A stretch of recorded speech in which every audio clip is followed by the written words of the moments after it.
Fala pessoal, tudo bem? Tavares na área.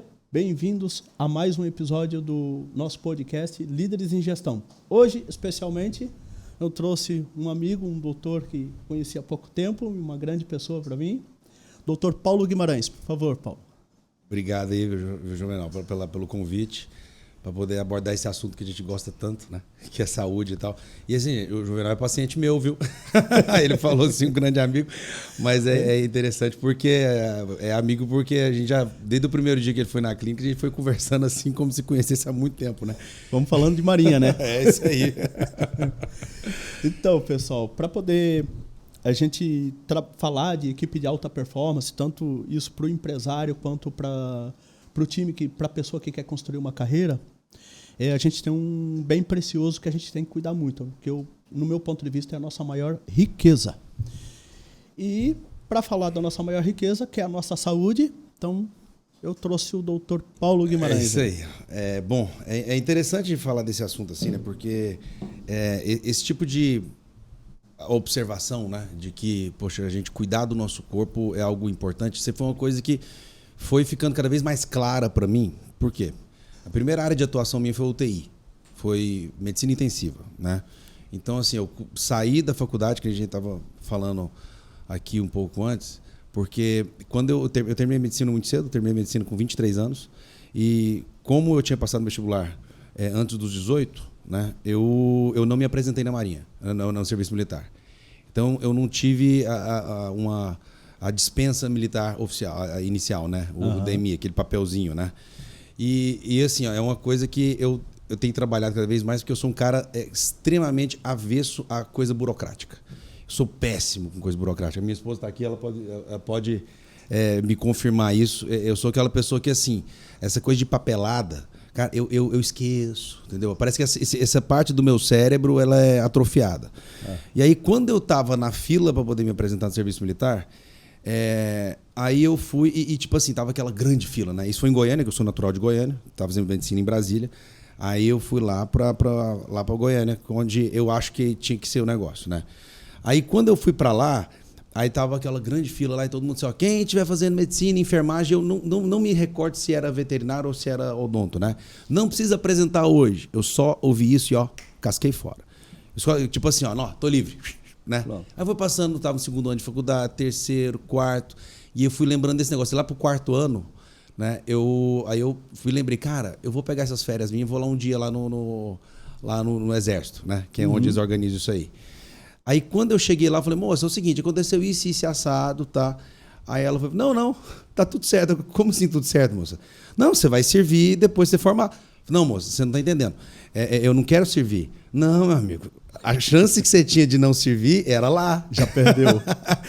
Só que assim, ó, como você estava fazendo faculdade de medicina e tal, o Exército, Marinha ou Aeronáutica, nós temos interesse em que você esteja conosco. Aí eu falei, meu Deus do céu, me enrolei. Aí, quando eu estava chegando já aí lá no final da faculdade, né? Aí tem um dia na faculdade de medicina que vai uma pessoa do Exército, uma pessoa da Marinha e outra pessoa da Aeronáutica, né? Aí cada um vai lá e faz aquele merchan da própria força, né? O Exército tem tantos, né, combatentes, somos tal posição do mundo e tal, né?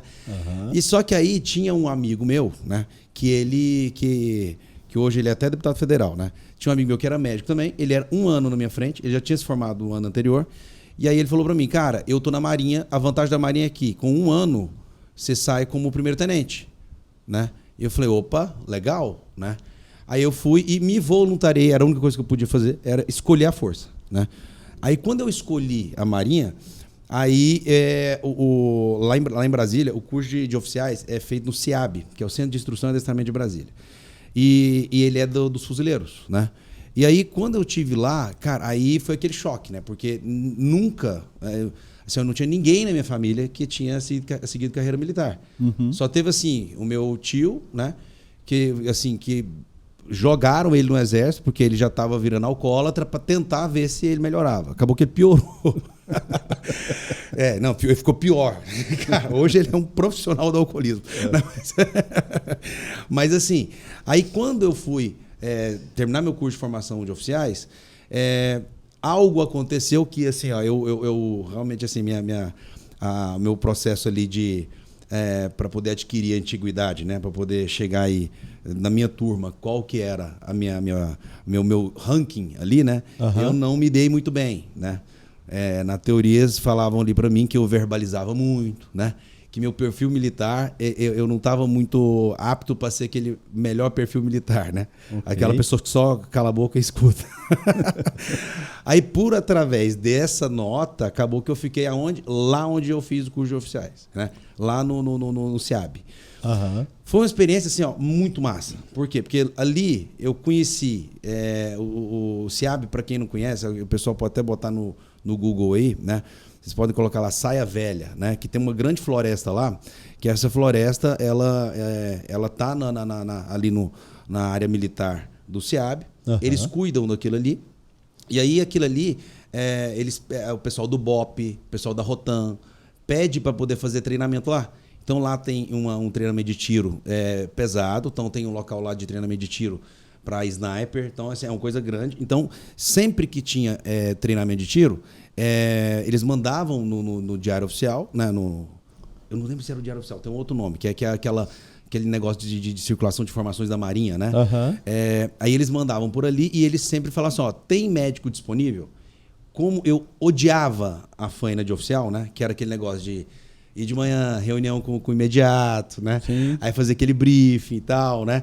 Aquilo ali para mim foi uma escola de administração de empresa, né? Mas assim, eu não gostava daquilo, né? Aí acabou que eu sempre me voluntariava para ser um médico dali, né? Aí como o comandante queria passar a ideia de que o CIAB era um negócio assim que, cara, venham aqui, conheçam a Marinha, né? Sim. E realmente era muito organizado mesmo, muito organizado. Aí acabou que aquilo ali, para mim, eu tive a oportunidade de conhecer bastante a parte operacional da Marinha, né? E não só da Marinha, como da polícia e tal, né? Então eu acompanhei assim. Nossa, eu acho que eu tirei de tudo nessa vida minha. Eu tirei de MAG, né? Metralhadora acionada a gás, né?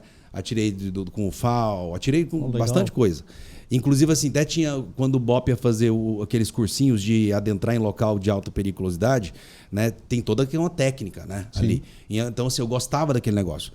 E, paralelamente, né? Como eu já tinha, ao longo da minha faculdade, me envolvido com pesquisa científica na área de cardiologia, tinha o comandante Rodrigues, que ele era médico, ele era do GRUMEC, ele era capitão de mar e guerra na época, né? Legal. Ele era especialista em medicina de escafandria, né? É um cara assim que nessa parte assim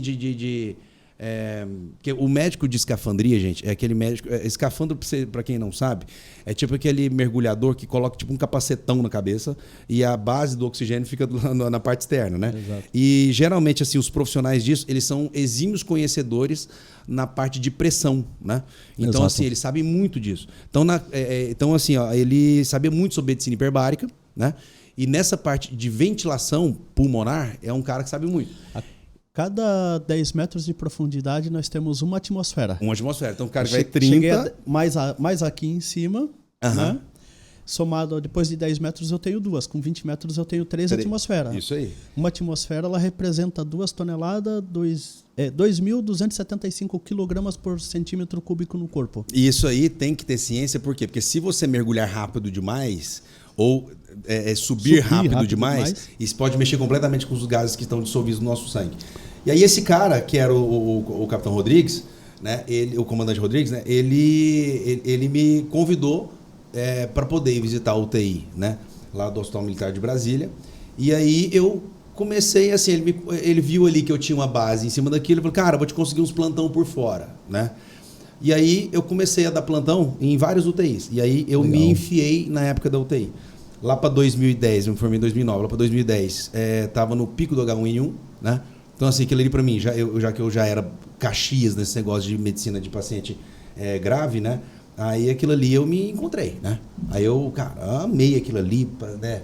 E como eu sou muito workaholic, eu tenho que sempre me segurar para eu não ficar no consultório o dia inteiro. E eu era assim com o plantão. Chegava a fazer 130 horas por semana de plantão. Caramba. Eu dormia uma noite em casa, tinha uma tarde de folga, o resto tudo estava em hospital. Só teve 2 hospitais do Distrito Federal inteiro que eu não trabalhei. E aí aquilo ali foi passando 2 anos, 3 anos de formado, 4 anos de formado. E eu fui vendo, tipo assim, cara, o cara que mexe com isso, né, o cara que trabalha só com isso aqui, você vê assim que a cara dele tá envelhecida. Aí eu comecei a ter aquela noção do tipo, cara, tem coisa que a gente tem que fazer com a gente para poder preservar a máquina lá para o futuro. Exato. Né? Então, assim, e outra, né? Quando você pega um cara que trabalha de jeito, ele está dormindo 3, 4 horas, né, por noite. E assim, gente, eu vou falar um negócio para vocês. Assim, ó, médico, se vocês forem conhecer médico, é aquele cara que, assim, ó, que dorme 4 horas por noite, 5 horas por noite. Na faculdade de medicina a gente é meio forçado a isso aí, entendeu? Quantas vezes na faculdade de medicina eu virava a noite estudando, né? E é uma burrice isso aí, né? É uma idiotice, porque você pensa assim, né? Ah, vou virar a noite, pô, vou para conseguir estudar tudo. Cara, não vai. É melhor você garantir uma parte, né, ali, né? Pra você, assim, performar muito bem em cima daquilo que você está estudando e dormir bem, do que você chegar e conseguir. Porque são os insights que o cérebro traz pra gente. Depois a gente pode falar de como é que funciona o cérebro nosso. Legal. Mas aí, quando eu comecei a mexer com UTI, né, eu fui vendo que eu precisava, assim, ó, cara, se eu ficar nesse negócio aqui, eu vou morrer em 10 anos. E se dá uma olhada nos médicos que são plantonistas de UTI, cara, olha para a vida deles. Estão no 3º, 4º casamento, né? Se tem filho, os filhos, assim, ó, fica assim, cagando pro pai e pra mãe, né? Não dão, assim, respeito nenhum pro pai e pra mãe, né? O cara tá gordo, fumante. Então, assim, é horrível, né? Sim. Então, assim, o cara, teoricamente, na área médica, é um baita do médico, mas a máquina dele tá horrível. Sim. Isso aí, assim, ó, cansei de ver. E aí que ele tava começando a aparecer ali, né? O Laí Ribeiro, o Ítalo Rachid, né? O Ítalo Rachid foi a primeira pessoa no Brasil que começou a trazer esse conceito de medicina integrativa. Que assim, medicina integrativa é essa medicina que você tenta olhar para o corpo humano e tentar resolver ele inteiro, né? De forma integrativa, né? Então, por exemplo, assim, a gente tem que deixar o cérebro bom, o fígado bom, o intestino bom, a pele boa, o músculo bom, tudo bom, lançando mão de tudo aquilo que a gente tem hoje em dia que a medicina teoricamente já descobriu, né? O conceito é esse. E aí, quando eu fui começar a mexer com isso, eu pensei, cara, eu sempre treinei, né?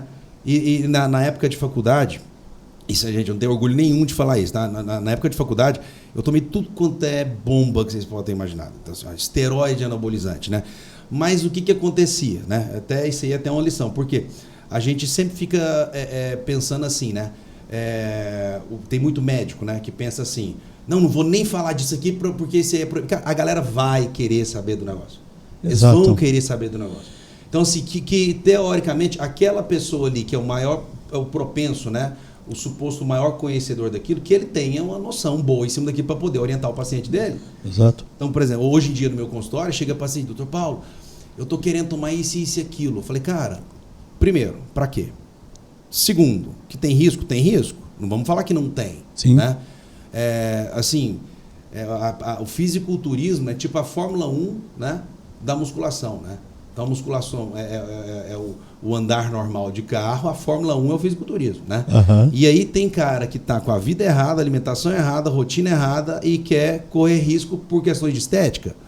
Tem que ver, para quê? Né? Exato. Então, assim, ó, eu era esse cara que queria correr esse risco, ou pelo menos não estava tendo noção disso. Porque o médico, uma coisa muito importante assim, da atribuição dele, ele conscientizar o paciente o caminho que ele está trilhando, né? Tem que falar, cara, a parada aqui, ó, é assim, assim, assado, né? Porque, assim, o médico, não adianta a gente imaginar que o médico é aquela autoridade naquela 4 paredes, porque ele é autoridade nas 4 paredes que é o consultório dele. Mas saiu dali, né? O médico fica lá no consultório, o paciente vai para o mundão, né? Sim. Então, assim, a melhor forma é você tentar trazer para o seu paciente uma linha de raciocínio que ele consiga entender aquilo que está sendo feito. E aí, quando eu fui, primeiro contato com esse mundo foi com o Laí Ribeiro, né? E o Laí Ribeiro é um cara que, assim, ó, muita gente pode reclamar dele, falar, mas ele é marqueteiro e tal. Mas ele é muito bom, ele fala muita coisa certa, muita coisa correta, né? Ele, pelo menos assim, ele trouxe para mim uma visão, uma forma de entender a equação do corpo humano que, para mim, já foi uma forma disruptiva, já foi algo que eu fui pensar assim, cara, então quer dizer que se eu pegar minha máquina aqui, ó, ver esses indicadores, né? Eu comecei eu realmente aprendi a ver exame de sangue, foi com o Laí Ribeiro. Então, por exemplo, de ver assim, né? Cara, tem a vitamina D, né? O mínimo tá aqui, ó, de 30, né? O máximo de 100. Cara, de 31 tá normal, 99 tá normal. Mas o cara tá com 99 de vitamina D que tá normal, né? Cara, esse bicho, ele tá aqui com a estabilidade de imunidade melhor. O perfil de humor dele, até a parte mental dele melhora. Né? Se você for pegar pacientes que estão com a vitamina D próximo de 30, ou até mesmo próximo de 20, é depressão na certa. Assim. É difícil você pegar uma pessoa que está com a vitamina D bem baixa e que esse cara não está com um comportamento que ele esteja bem, né? Então assim, ele fica... e pior que aquela pessoa... Eu já cansei de ver isso no consultório, né? Que é o quê? O cara tá lá no psiquiatra usando 2, 3 remédios psiquiátricos, né? Tá na tentativa do 4º antidepressivo, né? E aí você vai ver a vitamina D do cara tá 22, né? É como se os médicos, assim, não tivessem aquela noção do tipo assim, cara, todo mundo sabe, já foi reportagem, acho que no Fantástico 200 vezes, né? Não que o Fantástico seja referência científica para alguma coisa, né? Mas você vai lá e vê, muita gente fala, poxa, cidades que têm pouca quantidade de incidência solar, o índice de suicídio aumenta. Como que a gente não tira uma coisa importante disso aí, né? Só dá uma olhada, né? Pomerode, né? Jaraguá do Sul, o índice de suicídio é muito maior que Florianópolis, né? Okay. E não é nem porque Florianópolis tem só coisa mais legal, né? Mas, né? Até porque Pomerode também tem coisa legal. Então, assim, não é só isso, é questão de incidência solar, né? Okay. Aí, a vitamina D já é um negócio que todo médico por aí já tinha que ter um pouco mais de noção em cima disso, né? E aí, esse tipo de coisa, quando eu fui lá com o Laí Ribeiro, ele já me abriu um insight, andei com ele, assim, fiquei 2 anos ali, que a pós-graduação dele durou 2 anos, né? E eu continuei trabalhando em UTI, né? Aí eu fui, vou fazer nutrologia agora. Aí eu fiz nutrologia também, né? E aí eu já estava entendendo que, assim, cara, eu acho que agora eu já consigo vislumbrar um modelo de atendimento médico fora do meu, assim, fora do conceito da UTI, né? Agora eu já consigo, assim, sentar numa mesa, num consultório aqui, ó, numa cadeira, como médico, atender outra pessoa e falar assim, ó, né? O que te traz aqui, né? Que é o que eu sempre falo no consultório. Mas, assim, depois que eu fiz isso, aí eu literalmente abri a lojinha, né? Aí eu comecei a atender. E aí, hoje, como é que é o meu retrato, né? Hoje eu já estou com 14 anos de formado, né? Faço agora, no final desse ano, 14 anos de formado. 15, né? Foi 2019, então, né? Então tá indo para 15 anos de formado. E pacientes atendidos, desde quando eu vim para Joinville, que foi 2015, né? Tá dando aí 5.700 pacientes diferentes cadastrados no meu sistema, né? Uhum. Então, assim, tem uma galerinha. E hoje em dia o meu perfil de pacientes é como? Assim, 60% mulher, 40% homem, né? Isso varia conforme a época do ano. É interessante. Varia? Varia conforme a época do ano. A média de idade, né? Quase que eu acho que 90% dos meus pacientes têm acima de 40 anos de idade, né? E grande parte desses pacientes são empresários, né? E aí que a gente volta aqui para o foco aqui do Líderes em Gestão, porque o empresário é interessante, né? Porque tem hora que chega hipoteticamente um paciente no meu consultório que me viu em alguma postagem no Instagram, né? Ele, gostei desse cara explicando as coisas, né? Até deixar a dica para vocês, meu Instagram, gente, é Dr. Paulo Guimarães JR, depois vocês me sigam lá, tá? E eu sempre estou tentando trazer conteúdo, né? Então eu capricho no que eu coloco ali, né? Eu posso dizer que eu tinha ido num outro, realmente não gostei da linha de... Da linha de tratamento que ele me propôs e também da forma como foi. E o preço que foi. E o preço estava fora. Nós não vamos falar nome, gente. Não vamos falar nome, mas foi barra pesada. E aí, quando eu cheguei na academia, totalmente... Ano passado, eu cheguei assim, conversando com o pessoal da academia, eu cheguei para baixo, né? Tava até pensando em parar a academia, porque eu olhei assim, não tem jeito. Não né? vai. Então, eu tava bem mais gordinho, tava retenção de líquido e tal, não tava legal. Estava muito ofegante, e aí, de repente, um colega falou, pô, tem o Dr. Paulo Guimarães, tu não foi nele? Não, olha o Instagram dele. Aí comecei a olhar. Então, o bicho patriota e tal. Aí, quando eu olhei ali... Viu as bandeiras do Brasil ali? E aí também, quando eu olhei a questão da tua formação na Marinha, uma foto sua com o seu pai, né? Uhum. Então, tenho que ir nele. Isso aí. E por sorte eu consegui uma semana depois. A tua agenda super lotada, né? Foi. Então abriu uma brechinha. Eu fui na época que você mudou o consultório, foi pro instituto, né? Foi. Então, uma semana antes de mudar, na semana da mudança, na verdade. Foi. E aí legal. Acaba que, tipo assim, né? Hoje em dia tem muito paciente empresário, né? Sim. Aí eu comecei a ver o quê? Que aí o paciente vinha, né? Aí gente, consulta minha lá, geralmente é 1 hora, dependendo do negócio, assim, 1h30, né? Por quê? Porque pelo menos assim, aquela primeira consulta, eu sempre sou muito cuidadoso em tentar sentar e explicar para o paciente tudo que a gente está organizando para ele.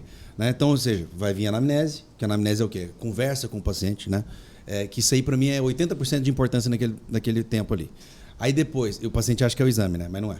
Aí a gente analisa a composição corporal do paciente e os exames complementares, né? O exame complementar, eu digo assim, ó, ele tem que ser 5% da importância para a gente poder tomar a decisão. Por quê? Porque o exame complementar, que são os exames laboratoriais, eles têm que estarem de acordo com o que a gente conversou antes. Por quê? Porque o que é o exame de sangue?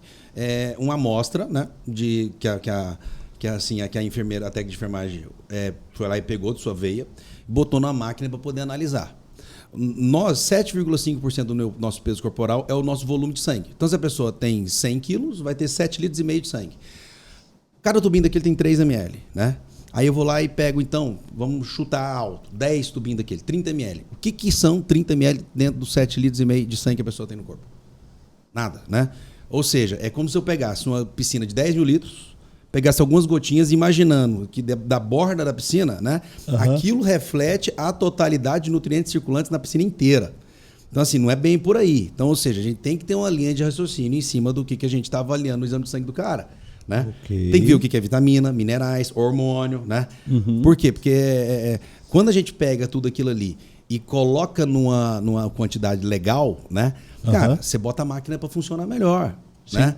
Porque a última alimentação boa que a gente teve na nossa história de vida, aquela ideal, foi dentro do útero da mãe da gente, quando tinha um órgão chamado placenta, que arrancava da mãe e dava pro feto. Essa foi uma alimentação sensacional, né? Aí, o tempo passando, né? Aí veio a amamentação, pode ser que tenha sido boa, né? Agora, dali em diante, na teoria, a alimentação ideal seria como se fosse uma prescrição médica, né? Tipo assim, cara, é tantos gramas de proteína, tantos gramas de oleaginosas, tantos gramas de brócolis, tantos gramas de crucíferas, né? Tipo assim, que é brócolis, couve-flor, aspargo, né? E tal. Ou seja, quem faz isso? Ninguém. Exatamente. Ninguém. Eu já fiz essa estatística na clínica, né? Porque tem aqueles pacientes que são assim, ó, quase que assim, cartesianos. Só que o cara que agora você vai ganhar músculo e perder gordura. O cara vai lá e ganha músculo e perde gordura. Agora você vai ganhar, vai perder gordura e vai manter o músculo. Vai o cara, mesma coisa, né?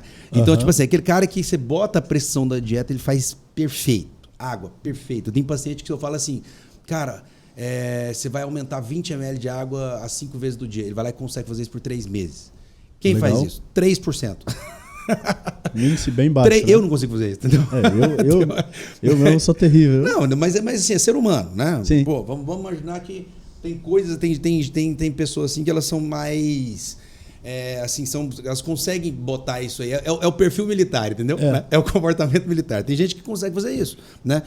Aí, essas pessoas que fazem isso, né? A gente consegue falar que parece que a base da saúde delas é um pouco melhor. Dá para botar a mão no fogo e falar que de todo mundo vai ser melhor? Não dá também. Não dá, né? Por quê? Porque assim, ó, a gente não sabe. Assim, ó, será que os alimentos estão tendo todos os micronutrientes que a gente precisa? Eu acho que não, né? Será que, poxa, a carne vermelha hoje em dia está sendo uma fonte de vitamina B12 tão boa assim? Eu também estou achando que não, né? Ou será que é o intestino do cara, que é conforme o que ele anda comendo, estava tão inflamado que a B12 não está absorvendo, né? Então a gente, aparentemente, também não. Então, no final, o que a gente fica, né? O retrato mais próximo da realidade, que é o exame de sangue do cara, o que eu conversei na anamnese, e todo mundo de suplementação que a gente pode fazer nesse cara para tentar melhorar ele. Quando a gente começa a analisar desse jeito, a gente começa a pensar assim, cara, então eu estou tratando o corpo do meu paciente que nem um carro, né? Ou seja, comprei lá um carro 0 km, né? Aí eu vou levar ele, então, na primeira revisão. Aí na primeira revisão, tem que trocar lá a pastilha de freio. Aí vem o Dr. Paulo Guimarães que olha assim, olha, a pastilha de freio sua ainda não acabou, né? Aí tem um médico normal que fala assim, vamos esperar acabar. Não precisa nem ver, né? Aí quando tá chiando já a pastilha de freio, o que acontece? Tem que trocar a pastilha de freio e o quê? E o disco de freio, né? E o disco. É aí que é o problema da medicina tradicional. É o quê? Parece que espera-se muito para se fazer alguma coisa, né? E isso aí é uma coisa que cada médico, eu luto por isso, cada médico no seu dia a dia tinha que olhar para o paciente dele com, assim, querendo observar e falar, cara, eu quero trazer esse cara para um perfil melhor de saúde. Dá para dizer que seria como se fosse fazer uma preventiva? A ideia seria essa. Só que, por exemplo, né, quando a gente vai falar então de medicina preventiva, né, o que a gente sempre vai lembrar? O quê? Toque retal preventivo, né? Toque de mama, tal. Na maior parte das vezes, assim, a medicina preventiva que a gente está falando nesse sentido é um diagnóstico precoce, não é? Será que o diagnóstico precoce é a prevenção? Não. A gente tem lá na medicina, quando a gente vai estudar epidemiologia, a gente tem o que a gente chama de prevenção primária, secundária e terciária. A gente tem tempo que eu estudei isso aí na faculdade, né? Eu nunca mais li isso aí lá, mas vamos tentar lembrar. A medicina preventiva, a primária, é aquela que a gente vai fazer mudar estrutura de saúde de vida, estilo de vida, para que não aconteça o start de doenças, né? Então, por exemplo, né, vitamina D para não dar depressão, né? Então, por exemplo, assim, não tomar excesso de café para não ter gastrite, né? Isso aí é o quê? Mudar o estilo de vida para que ele nem surja. Aí tem a prevenção do tipo secundária, que é aquela prevenção que é do diagnóstico precoce, né? Então, por exemplo, vou fazendo toque retal na galera até chegar, a próstata estranha, né? Ou seja, diagnosticamos precocemente. Aquilo ali foi uma prevenção? Não foi. O que seria a real prevenção do câncer de próstata? É deixar uma boa proporção de testosterona e estradiol, né? É ter uma vida sem muitas inflamações, ter os antioxidantes ali em dia, né? Ter um estilo de vida bom, estabilidade psicológica, porque a gente, assim, essa questão de câncer, o negócio está muito ligado com a mente humana. Assim, Pode observar, a pessoa que apareceu um tumor, um câncer, pergunta para ela, cara, você teve algum problema real, assim, sério, algum trauma, algum BO, assim, de estresse nos últimos 3 anos? Grande parte teve. 3 anos, né?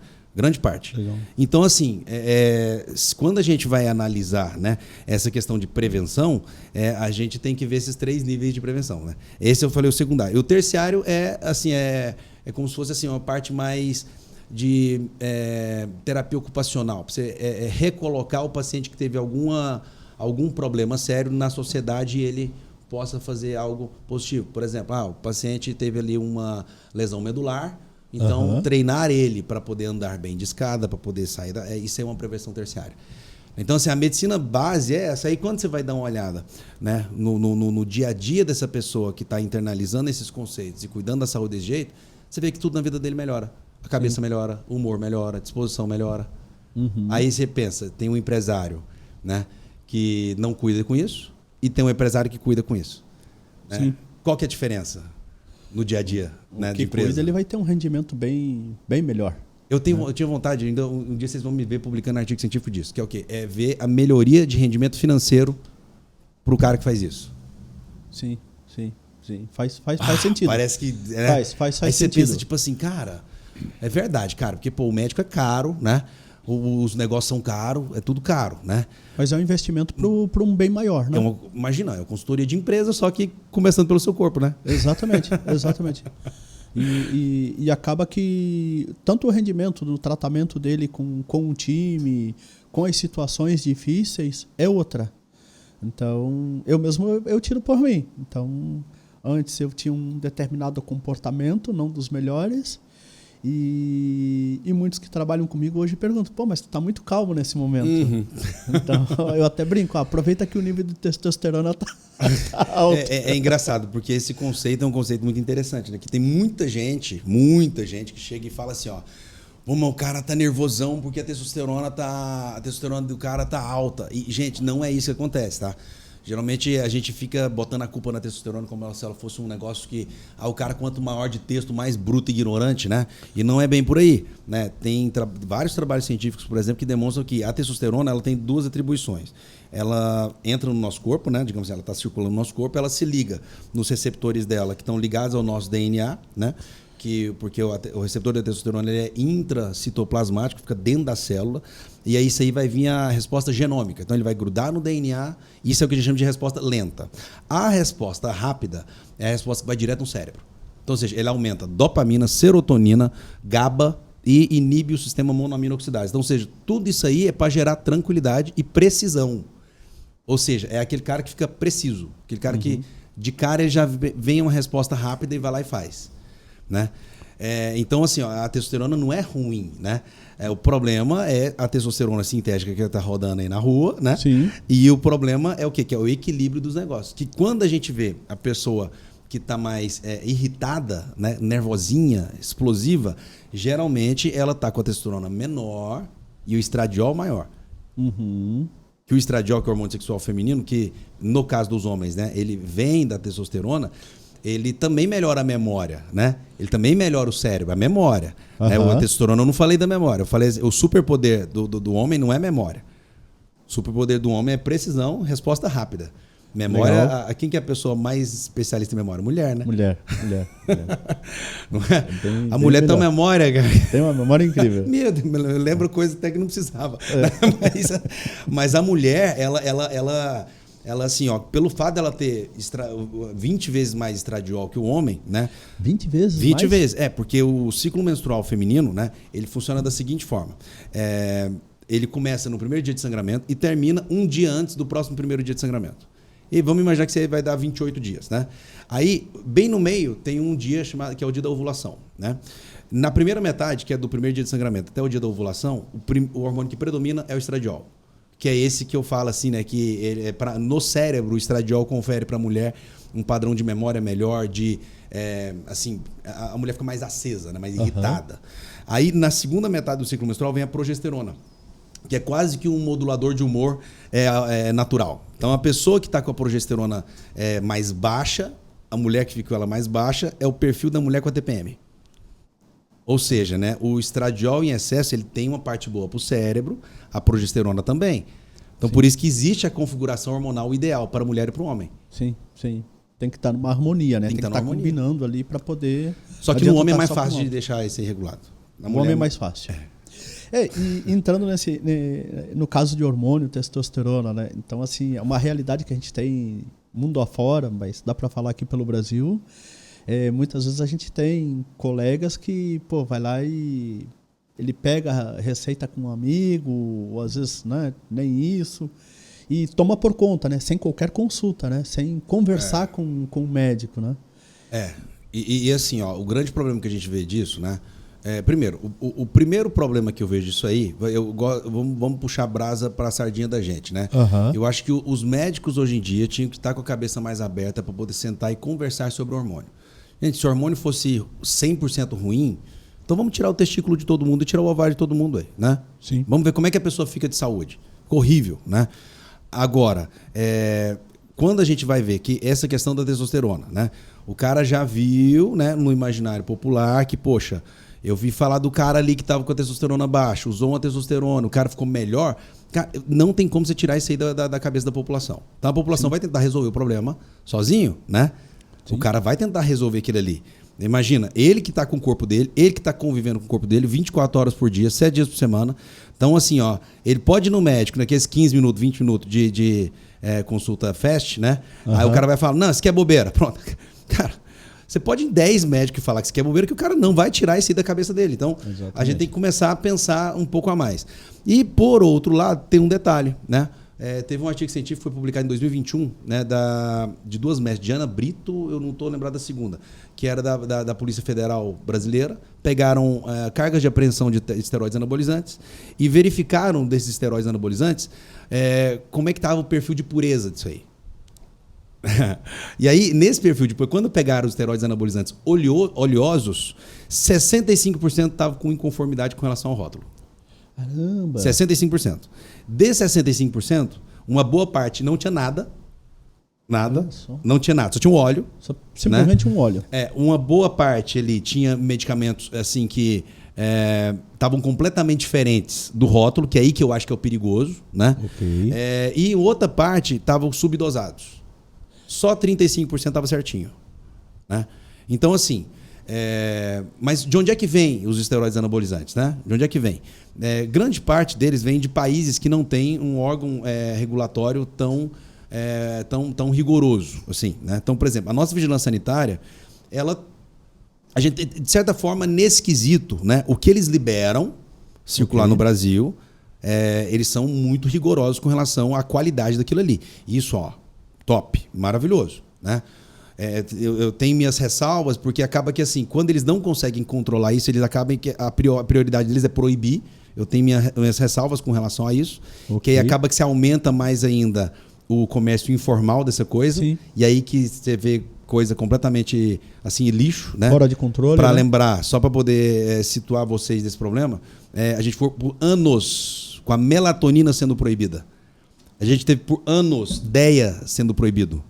DEA, que era um suplemento que vende no supermercado nos Estados Unidos. Teve até uma reportagem, eu acho que em 2016, 2017, uma médica brasileira que trouxe 10 frascos de DEA e foi presa. Caramba. 10 frascos de DEA.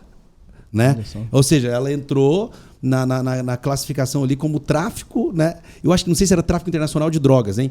Mas tráfico internacional só por DHEA, né? Que é um negócio que assim, é um pré-hormônio. Você pode tomar assim, ó, 10 cápsulas daquilo ali por dia que morrer não vai, né? Sim. Então temos que levar isso em consideração. Aí, quando a pessoa começa a usar essas coisas de rua, né? Aí entra num probleminha que é o quê? Ele, primeiro, tem a ideia de que ele está resolvendo aquilo ali, né? E eu vou te confessar, mesmo os meus pacientes, né, que a gente prescreve isso sob indicação, aquilo demanda a necessidade de acompanhamento. Não dá para eu te entregar uma receita aqui, não, tá aqui, ó. Tá aqui uma ampola a cada, sei lá, 2 semanas para o resto da vida. Não. Sim. Por quê? Se o cara perde gordura abdominal, aí uma enzima chamada aromatase vai começar a diminuir a produção dela. Aí essa aromatase, né, a quantidade de aromatase que vai atuar na testosterona da pessoa, digamos assim, que ó, vai gerar assim, um estradiol. Né? Então, quanto mais gordura abdominal, mais estradiol vai ser formado. O estradiol, se ele tiver muito baixo, é ruim para libido. Se ele tiver muito alto, é ruim para libido.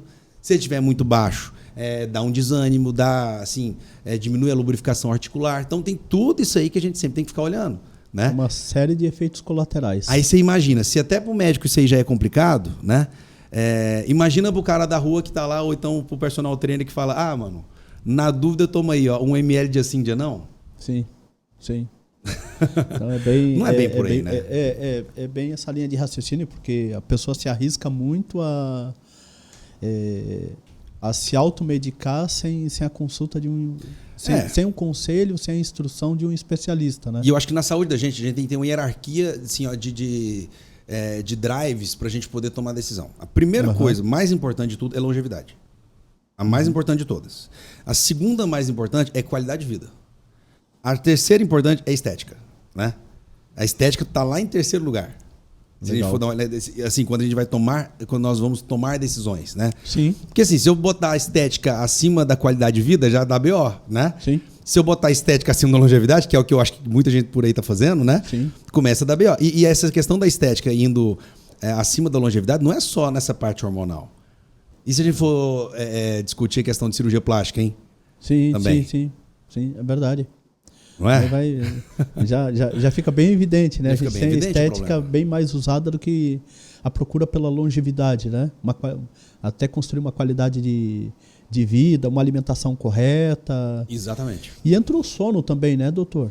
O que o sono ele pode ajudar, ou onde o sono, às vezes, talvez vamos dizer assim, determinadas horas de sono a mais já se torna prejudicial, ou quem dorme muito pouco? Como é essa regra? Quais os efeitos que a gente pode ter? É interessante, né? Porque assim, ó, o ser humano, né? Deus fez a nossa máquina, né? Eu acredito nisso. Né? Eu acredito que há 6.000 anos atrás Deus chegou e fez a gente, né? Que nem mais ou menos está ali no Gênesis. Eu não sou muito da turma ali do darwinismo, não. Né? Quem estiver escutando a gente aqui deve estar pensando assim, pô, que médico maluco é esse que não acredita no darwinismo? Né? Mas assim, a nossa máquina humana, né? Deus fez a gente com enorme potencial de resiliência, né? E de, assim, ó, de não colapsar no primeiro desafio. Né? A gente não colapsa no primeiro desafio. Assim, a máquina do nosso corpo humano, ela é muito resistente, se a gente for analisar, né? Meu Deus, dá uma olhada assim, em várias crianças que têm assim, tumor cerebral, que tem AVC e tal. Então tem muita criança assim, que tem aquele ali, quase que perde o cérebro inteiro, né? E a criança, o cérebro dela consegue se regenerar e ela consegue quase ter uma vida normal, algumas vezes, né? Então, ou seja, ser humano é uma máquina do caramba, né? Não dá pra gente poder deixar de notar isso aí. Qual que é o problema da gente? A burrice, né? O ser humano é muito burro. Assim, ó. Então, assim, ó, tem hora que ele fica tentando, né? E outra, ele é facilmente hipnotizável e influenciável, né? Então, assim, ó, eu também sou influenciável, sou hipnotizável. Tem hora que eu fico aqui, ó, tem hora que eu tô aqui, ó, vai pegar o celular, eita, meu Deus, a hora que eu pego o celular, pô, não recebi ligação, não recebi notificação nem nada, quando eu peguei no celular. Pra quê? Né? Sim. Por quê? Não é? Aí acaba que, assim, a gente não consegue dar pro nosso corpo, né, tudo que ele precisa para ele poder, assim, funcionar bem, né, no quesito de alimentação e também de estilo de vida. Então, ou seja, a gente são poucas pessoas que falam assim, cara, eu vou priorizar o meu sono à noite. Parece que assim, a pessoa tem que passar por uns anos, levar umas na cabeça para ele poder entender que ele precisa descansar à noite, né? E aí a gente, nessa capacidade de ir pelo estresse, né?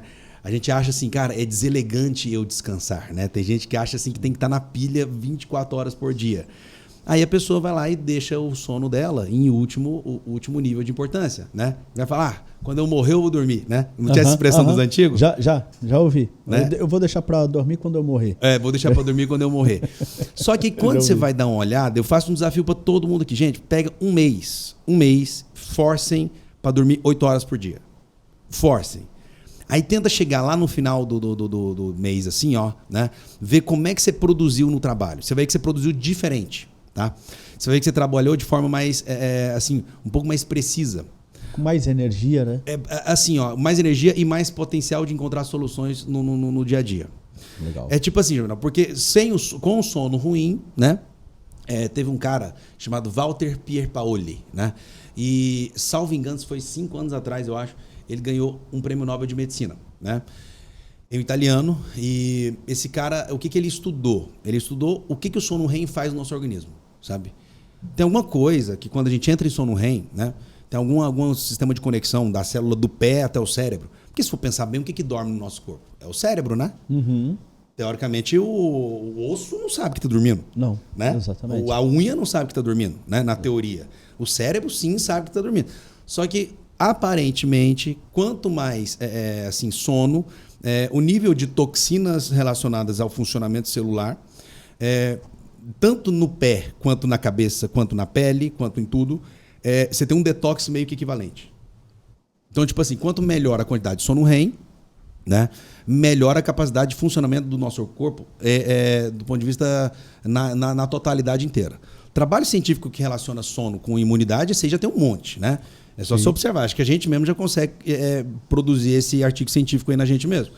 Fica ali, é só você pegar esse período assim que a gente fica lá dormindo 2, 3 horas por noite, vai dar uma olhada, estoura herpes. Se for mulher, vem infecção urinária, né? Homem que tem mais de 60 anos, vem prostatite, né? Então, assim, tem esse monte de BO. E quando a gente dorme bem, assim, tudo funciona melhor. Ah, mas quanto que eu tenho que dormir bem? Assim, ó, a minha régua de necessidade de sono está aumentando cada vez mais. Não sei se é porque eu estou ficando mais velho também, né? Mas antigamente, né, assim, muito trabalho científico demonstra que tem que ser de 6 a 10 horas. Mais do que 10 horas, aparentemente está relacionado com muita patologia psiquiátrica, entendeu? Principalmente de cunho depressivo, né? Okay. Coisas hipodinâmicas, né? Coisas que deixam o cérebro funcionando de um jeito pior, né? Mais para esse lado de depressão. Menos que 6 horas, a gente também tem associações com risco cardíaco mais elevado. Então, ou seja, a pessoa que dorme menos, a associação com eventos cardiovasculares é muito maior. Aí fica naquela média ali, de 6 a 10 horas. Aí a gente vai lá e bota 8 horas, né? Uhum. A gente sempre escutou isso aí, né? Certo. 8 horas, né? Aí, só que fica naquela coisa, né? O que eu tenho percebido, né? Que primeiro, a demanda de sono parece que vai, assim, parece que ela é variável conforme o nosso dia a dia, né? Por exemplo, o bebezinho. Por que o bebezinho ele fica dormindo e acordando, né? Várias vezes. Ele acabou de sair do útero da mãe. O centro de controle da cronobiologia, da noção de tempo dele ainda não está 100% regulado. O cérebrozinho dele ali, ó, é um computadorzinho de memória RAM, que a memória RAM ainda está muito curtinha, né? Então, assim, quando ele acorda, então, aquele mundaréu de informação para ele já enche a memória cache ali, entendeu? Já enche ali aquele pacotinho de memória, e aquele pacotinho de memória tem que ser transferido lá para o hipocampo.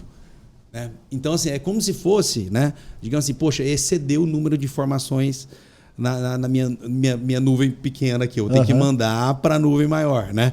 Okay. E aí fica mais ou menos assim.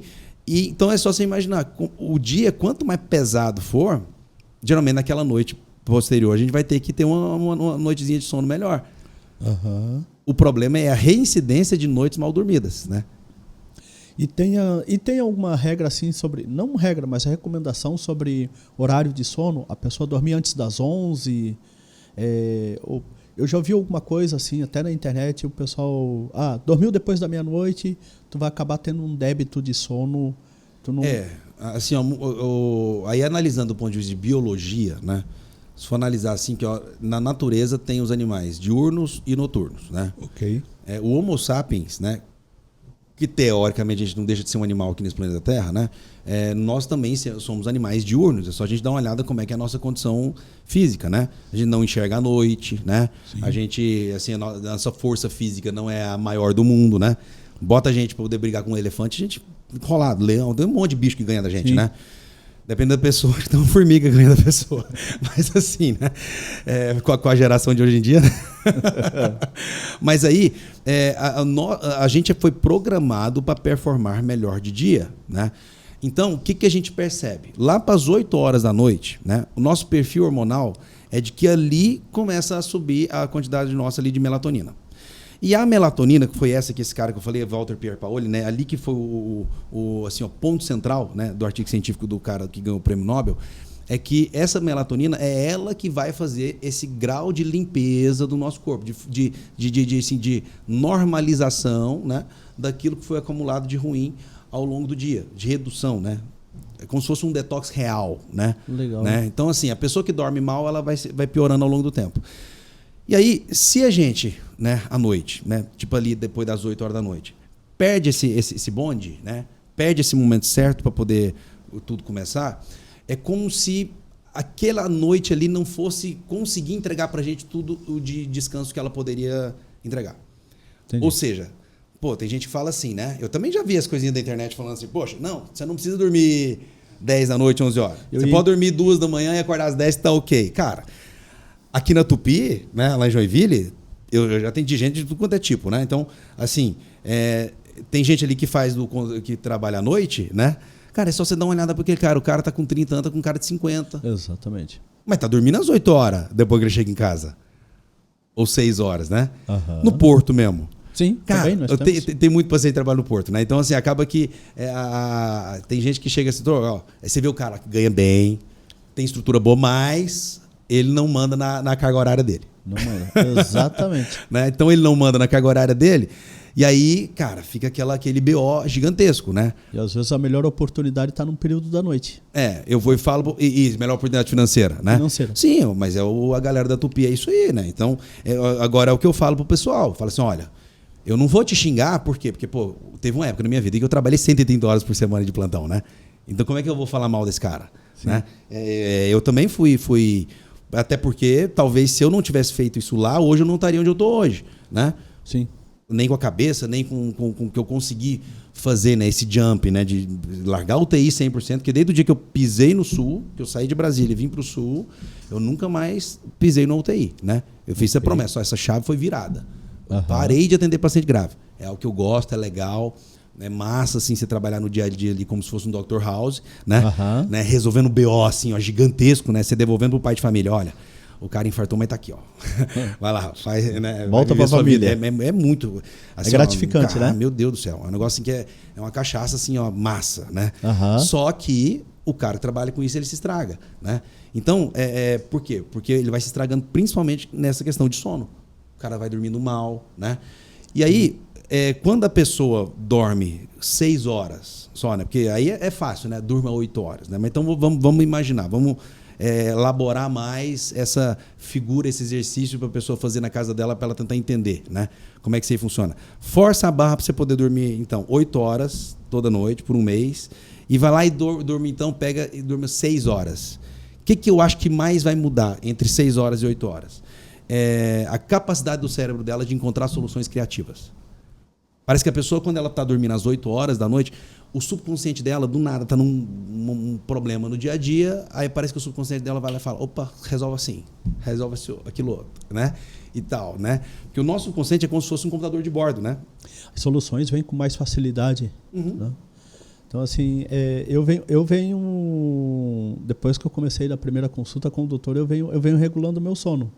Então, eu sempre... 10 horas eu já estou na cama, estou lendo um finalzinho do livro ali um pouquinho, 10h30 apago a luz, e aí tento 11 horas, tento estar dormindo. Às vezes não consigo. Então, muita gente tem o número do meu telefone. Infelizmente, eu tenho que dormir com o telefone assim na cabeceira, bem em cima da cabeça, isso é ruim.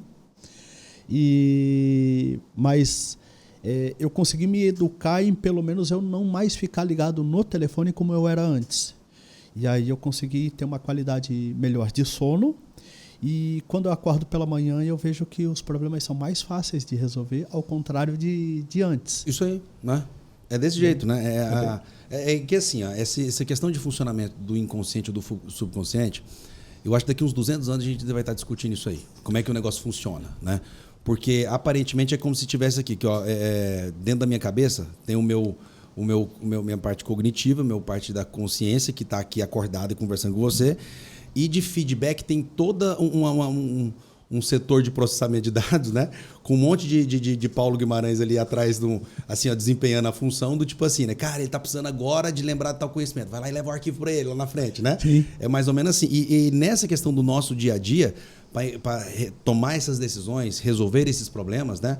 Por exemplo, a gente chega e a gente precisa estar com o cérebro funcionando bem, porque senão ele não consegue resolver o problema. Sim. O que quer queira, quer não, o que é o empresário? É o cara que resolve o problema, né?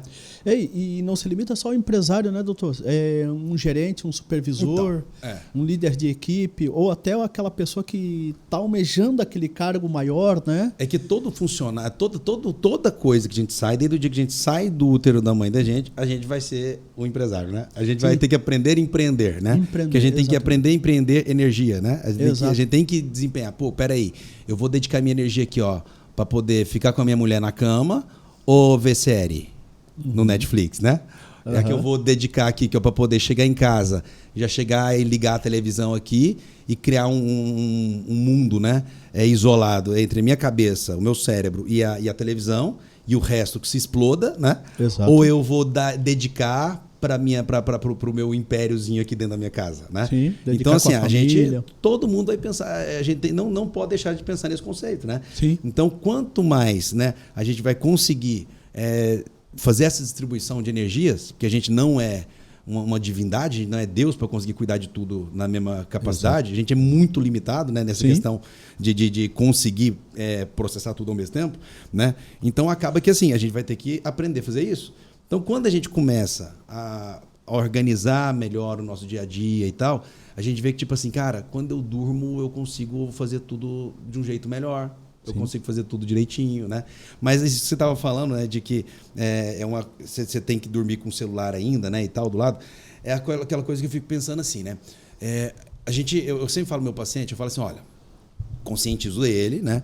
Em cima do que é essa questão, né? Da importância, né? De cuidar da saúde desse jeito. E aí eu chego e eu falo para ele, ó, uma saída que eu te digo é o quê? Assim como um dia eu foquei na minha cabeça que eu tinha que, assim, sair disso aí. Eu tinha que botar uma data limite. Olha, tal dia eu vou parar de mexer com isso. Vou trabalhar de outra forma. Vou fazer outra coisa, né, no meu métier financeiro, né? E foi mais ou menos nesse pensamento de botar um limite e mudar o padrão de vida. Eu estava num curso com um colega e o cara estava bem pra caramba. O cara 2 anos mais velho do que eu e estava assim, muito melhor do que eu. Uhum. Então nós fomos subir uma escadaria. Quando chegou na metade da escadaria, o pulmão estava saindo pela boca. Então estava faltando ar. E aí ele, cara, tu tem que cuidar da tua saúde e tal. E eu disse, tá, o que te leva assim, né? O que tu tá fazendo, né? Pô, academia, tal. Meu objetivo, aí ele falou uma coisa que marcou muito para mim. Meu objetivo é chegar nos 50 anos melhor do que eu cheguei no 40. Isso aí. Aí ele disse, cara, grava, é longevidade. Tu tem que se preocupar com isso, é tua prioridade agora. Então, grava, tu tem que chegar no teus 50 melhor do que tu chegou no 40. E aí eu fui devagarzinho, eu tô com essa visão, pelo menos, né? E acaba que assim, né? É uma coisa que eu sempre tento ensinar para meus pacientes, é o quê? Ele tem que aprender, né? A cuidar da saúde dele, e ele tem que entender que assim, o principal agente de saúde da vida dele é ele, né? Então, por exemplo, eu só sou uma pessoa que eu estou vendendo consultoria, né? Na teoria, naquela 1 hora que o paciente está comigo, eu tento entregar para aquela pessoa, né, um conjunto de conhecimentos que para ele vai ser útil, que eu julgo ser útil, né? Cada Sim. médico é isso, o médico não passa disso, né? Sim. Assim, o médico clínico ele vai fazer isso. Quando senta na frente do paciente, ele vai lá e dá o conhecimento para ele. Ele empresta, né, aquele conhecimento para ele. Sim. E aí acaba que assim, a pessoa tem que entender que aquilo ali é um projeto, né? Sim. Quem vai botar aquele projeto em execução é ele mesmo. Aí quando ele bota aquele projeto em execução, o acompanhamento da obra também é ele que faz. Ele que vai ter que ter a compra do material é ele que compra, né? Então assim, é como se eu fosse o projetista, né?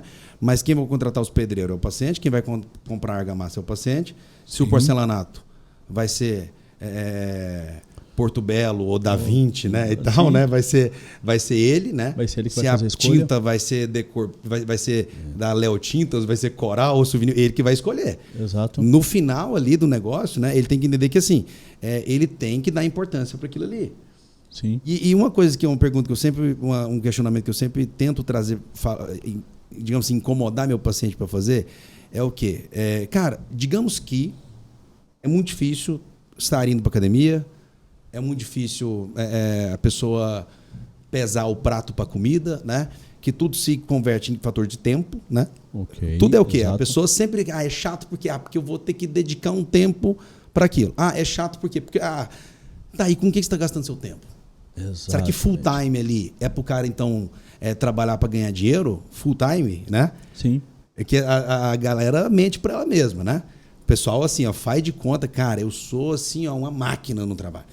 E não é, entendeu? Muitas vezes o cara não é, o cara tá ali só sobrevivendo. Uhum. O cara tá naquela hipnose coletiva, né, e tal. Então o cara só tá assim, tocando, né?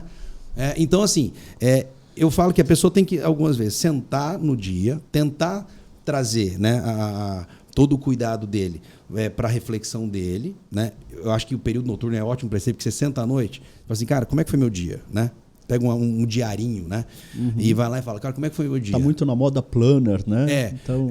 que existe uma técnica da psicologia de terapia, é quase que uma autoterapia, né?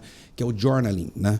Que é como se fosse assim, você tipo criar um diário, né? Uhum. Que aparentemente, quando você senta e tenta escrever, né, aquilo ali, aparentemente você vai já aflorando as coisas que estão presas lá no seu subconsciente com a possibilidade de resolver aquilo e levar aquele ali para uma possibilidade de tratamento, né? Sim. Eu falo ao meu paciente assim que o fato simples dele falar sozinho já é uma forma de ele poder fazer uma terapia dele. Então, se você criasse, né, um diário do tipo assim, cara, como é que foi minha alimentação hoje? Foi horrível. Sei lá. Sim. De 0 em 10 foi 1. Por quê? Porque minha galera lá do meu trabalho me chamou para ir no restaurante italiano, eu só comi massa, macarrão. Então foi 1. Ok, registramos isso, né? Choramos leite derramado para depois não derramar depois. Não repetir, né? Treino hoje? Teve? Não teve. Cara, não treinei hoje. Mas vou treinar amanhã, né? Pô, sei lá, eu tinha que tomar vitamina D hoje. Esqueci, né? Então, quando o cara vai pontuando aquilo ali, tá muito bem organizado o que foi o problema, né? Tem o doutor falando disso aí, me lembrou bastante. Eu comprei há 2 anos atrás, comecei a usar agora em janeiro só. Estava lá na minha estante, lá parado, o caderno capa preta do Paulo Oliveira. E aí... Paulo Vieira, perdão. Né? Então, o caderno capa preta dele. E aí, tava lá num cantinho, ele deu umas folhadas e depois para frente eu vou. E em janeiro eu peguei o caderno. E aí tem uma parada muito legal, você faz a avaliação do teu dia e o que eu achei legal, exercício físico, né? Quantas horas você fez, alimentação tal, e água, bebeu quanto hoje? Então... E para mim foi um diferencial porque eu sou ruim para beber água. Então eu acho que eu tenho algo ligado com camelo, né? Então eu demoro muito. Mas os piores para beber água são os dentistas, cara. Eu acho que é porque fica ali em cima do paciente, né? Então não. Então esse diário ajuda bastante mesmo. Porque cara, o Paulo Vieira... derrama o leite hoje, mas você vai criar uma consciência de que não pode repetir aquele erro. O Paulo Vieira, eu sou um cara assim, que eu admiro demais, mas muito, né? Eu até conheço ele, até dia 27 agora vai ter uma live minha com ele. Vai ser no Instagram dele, né? Ah, legal. Vai ter uma live. Pessoal, vamos anotar, dia 27. Vai estar no Instagram dele, né? E aí, E assim, o Paulo Vieira, ele é um cara que ele como a gente já foi... Eu fui no Método CIS, você já foi no Método CIS? Não, eu perdi o último agora que teve em Joinville. Mas você pode fazer o Global. O Global é tipo, você faz aqui na FebraCIS. Faz online. Mas é tipo assim, ó, tem um telão lá. Assim, ó, muita gente que fez o presencial e o Global, né? O Global que é esse que você faz ali... eles vão televisionar onde está sendo o Método CIS. Onde está acontecendo o evento. Muita gente fala que assim, ó, a experiência desse do Global, você acaba aprendendo mais. Por quê? Porque, a galera vai ao banheiro. Você vai no banheiro rapidão, porque o banheiro já é do lado da porta. Sim. Porque, o Método CIS é um evento para 5 mil pessoas, né? 4 mil, 5 mil. É gigantesco, né? Gigantesco. Eu fui no ano passado. E aí, aquilo ali, ele cria, assim, ó, uns insights, né? Pra você poder realmente, assim, ir trabalhando coisas relacionadas à parte da sua emoção. Okay. O Método CIS, né? Ele é um evento ali que ele já ensina ferramentas para você, assim, se melhorar, né? Quando uma coisa assim que eu acho muito interessante, né? Quem estiver pensando em fazer, o legal é fazer com a esposa. Tem ferramentas para você poder aumentar a conexão com a sua esposa. Legal, né? Bacana. Assim, um negócio assim que é realmente assim, muito surreal. E, cara, o Paulo Vieira, só de você dar uma olhada, né? Que lá ele conta a história de vida dele, o bicho tá com uns 10% de gordura agora, entendeu? Ele tava cheião, né? Então ele se cuida demais. Legal. E o bacana dele e da Camila, né? Que é outra máquina também, né? É que eles vivem aquilo ali que eles pregam. Isso é bacana, né? Porque daí as pessoas realmente vão se inspirar naquilo, porque vive o que está pregando, né? Esse é o mais importante, né? Eu fui no Método CIS depois de ter conhecido ele pessoalmente. Então, o dia que eu conheci ele pessoalmente, fui conversando, eu falei, velho, que cara massa, cara, né? Eu fiquei assim, pô, que bicho massa. E a Camila Vieira também, que é a esposa dele. E você vê assim, cara, o casal, ele trata bem a esposa trata bem ele. E os dois, assim, ó, é um link, né? Uma conexão forte. É uma conexão dos dois. E você pensa assim, cara, que casamento massa, que família massa e tal. E aí, quando veio que ele foi, cara, eu vou querer conhecer o evento desse cara. Quando eu fui no Método CIS, eu não tinha noção do tamanho. Eu não fazia ideia de como aquilo ali era. E aquilo ali, o dia que você for, até vou dar spoiler. Tem a primeira palestra que ele fala é sobre autorresponsabilidade. Bacana. E é tudo isso que a gente conversou aqui até agora, né? É autorresponsabilidade. Autorresponsabilidade, a gente tem que começar. Porque o que a gente mais vê, né? Pô, chega no meu consultório lá, Paulo, quero emagrecer. Meu problema é que minha genética é ruim, minha família. Eu herdei o lado do meu pai, né? Tem essas daí, né? O pessoal fica fala. Fica aí eu herdei a genética culpa, né? do meu pai, né? Cara, metade da genética vai ser da sua mãe, né? Metade do pai, metade da mãe, não é? Não tem assim, né? Dos 23 cromossomos ali, dos pares de cromossomo, só 2 veio do pai e o resto tudo veio da mãe. Não tem isso aí.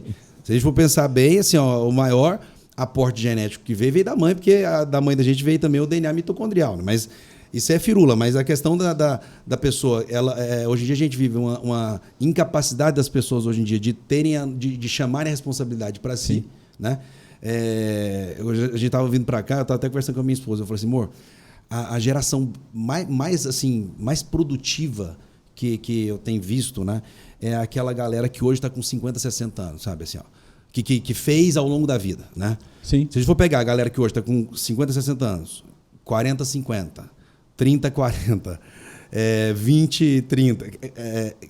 Você tá piorando muito, né? Chegando no 20 também. Então, por quê? Porque esse de 50, 60, ele herdou a brutalidade dos pais, né? Sim. Daquela galera que estava com 60, 70. Que tinha que fazer a coisa acontecer, porque senão não ia conseguir nada. Mas vinha de uma geração que os filhos apanhavam muito, né? Vinha de uma geração que os filhos, assim, ó, o castigo nos filhos era ajoelhar no milho, ajoelhar na tampinha de garrafa, né? E isso tinha que mudar, né? Tinha. E só que aí eles focaram, então, né, em trabalhar muito, né? Ele já tinha que acordar no dia e falar assim, cara, eu tenho que ralar, né? Exatamente. Eu tenho que trabalhar bem, né? E tal. Só que aí, onde que eles erraram, né? ao invés de focar então na criação do filho, né, ele foi lá e preferiu dar tudo para o filho, aí foi gerando gerações piores, né? Mas assim, essa galera que hoje tem 50, 60 anos, é uma galera que tem uma produtividade muito maior. Sim, né? sim. Muito melhor. E é bem diferente, porque ela encara o problema, ela vai buscar solução, ela vai buscar resolver. E aí se vê nessa diferença de faixa de idade, quanto mais novo se vê uma dependência. E aí a tomada de decisão. Tu acha uma pérola ou outra que tem um senso de autorresponsabilidade, dá para dizer até assim, um senso de dono, que é aquilo que a gente espera, né? Tanto do companheiro de trabalho, como o patrão espera, como um gerente espera, ou até como um colega ali de equipe espera, que o cara tenha senso de dono. Então, assim, a gente acha poucas pessoas novas, né? Falando de adolescentes, acha poucos, mas uma boa parte também, infelizmente, a gente acaba achando aquele que... E aí? O que tu acha? Não, Então, fica na dependência de uma segunda ou de uma terceira opinião. Fica muita insegurança, né? Então tem... Mas isso aí é muita questão de... assim, a pessoa tem que também querer ter aquela... puxar a responsabilidade para ele, né? Porque quando ele puxa para ele, né? Pô, ele começa assim com a necessidade de ele puxar para ele lá desde quando era pequenininho, quando ele vai ser uma pessoa adulta, tudo melhora, né? Sim, agora, hoje em dia, o que a gente tá vendo? Pô, tem pessoa de 16, 17 anos hoje em dia que, assim, ó, é um bebê, né? Exatamente. Se eu for pensar bem. Exatamente. Depois, 16, 17 anos antigamente era quase que pai de família, né? Eu tenho um filho de 13 e eu me preocupo. Então, parece que está assim, meio que ficando cada vez pior, né? E aí, assim, essa questão da autorresponsabilidade, que a pessoa que você vai ver o dia que estiver lá lá nesse método CIS, você vai perceber que assim, aquilo ali se aplica em tudo na vida da gente, né? Seja trabalho, seja em casa, né? Porque quando você começa a jogar para essa questão de trabalho, de performance e tudo mais, é claro, é evidente, né? Mas a gente sempre tenta assim, jogar essa questão emocional e afetiva como uma coisa que realmente não tem o que fazer, né? A gente não pode influenciar, mas não, é porque o ser humano ele também não pensa que a parte afetiva também é uma situação de plantar e colher, né?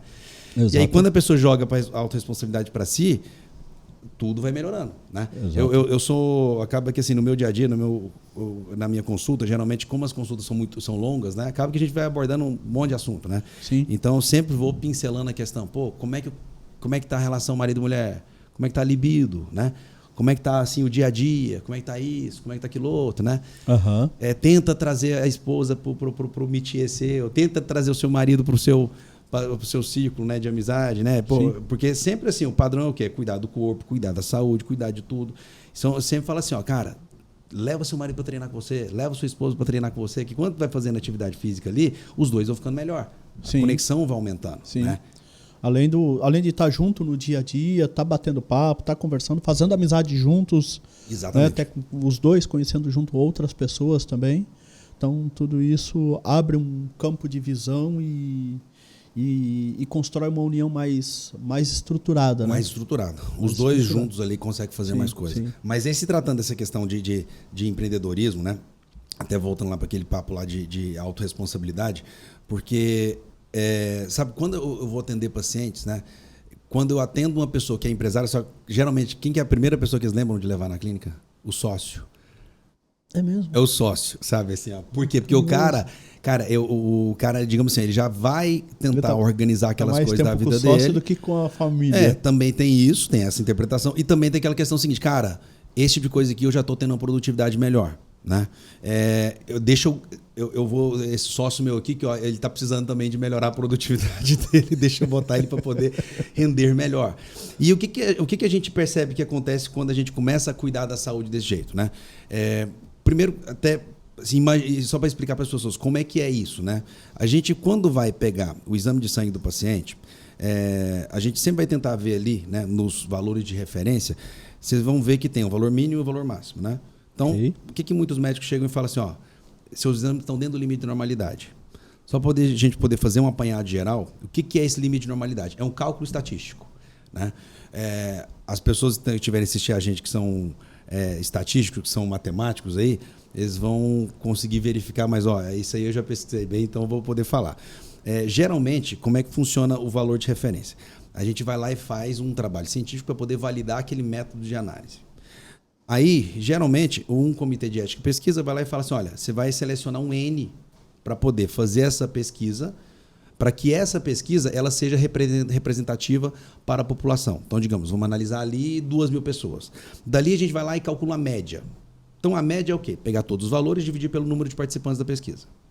Aí existe também uma fórmula matemática chamada desvio padrão, né? Então, a média mais 2 vezes o desvio padrão e a média menos 2 vezes o desvio padrão, eu vou achar valores dentro daqueles 2.000 que eu avaliei lá. Hipoteticamente 2.000. Legal. Esses 2 valores aqui é o mínimo e o máximo de valor de referência. O que significa? Aquele intervalo, que é o mínimo e o máximo do valor de referência, vai conter 95% da galera que foi estudada. Aí, o que a gente imagina? Pô, será que estar dentro do valor de referência é o melhor para o paciente ou é o mais comum, né? O que acontece é o mais comum, né? O comum é o quê? Que aquele valor ali é uma média larga.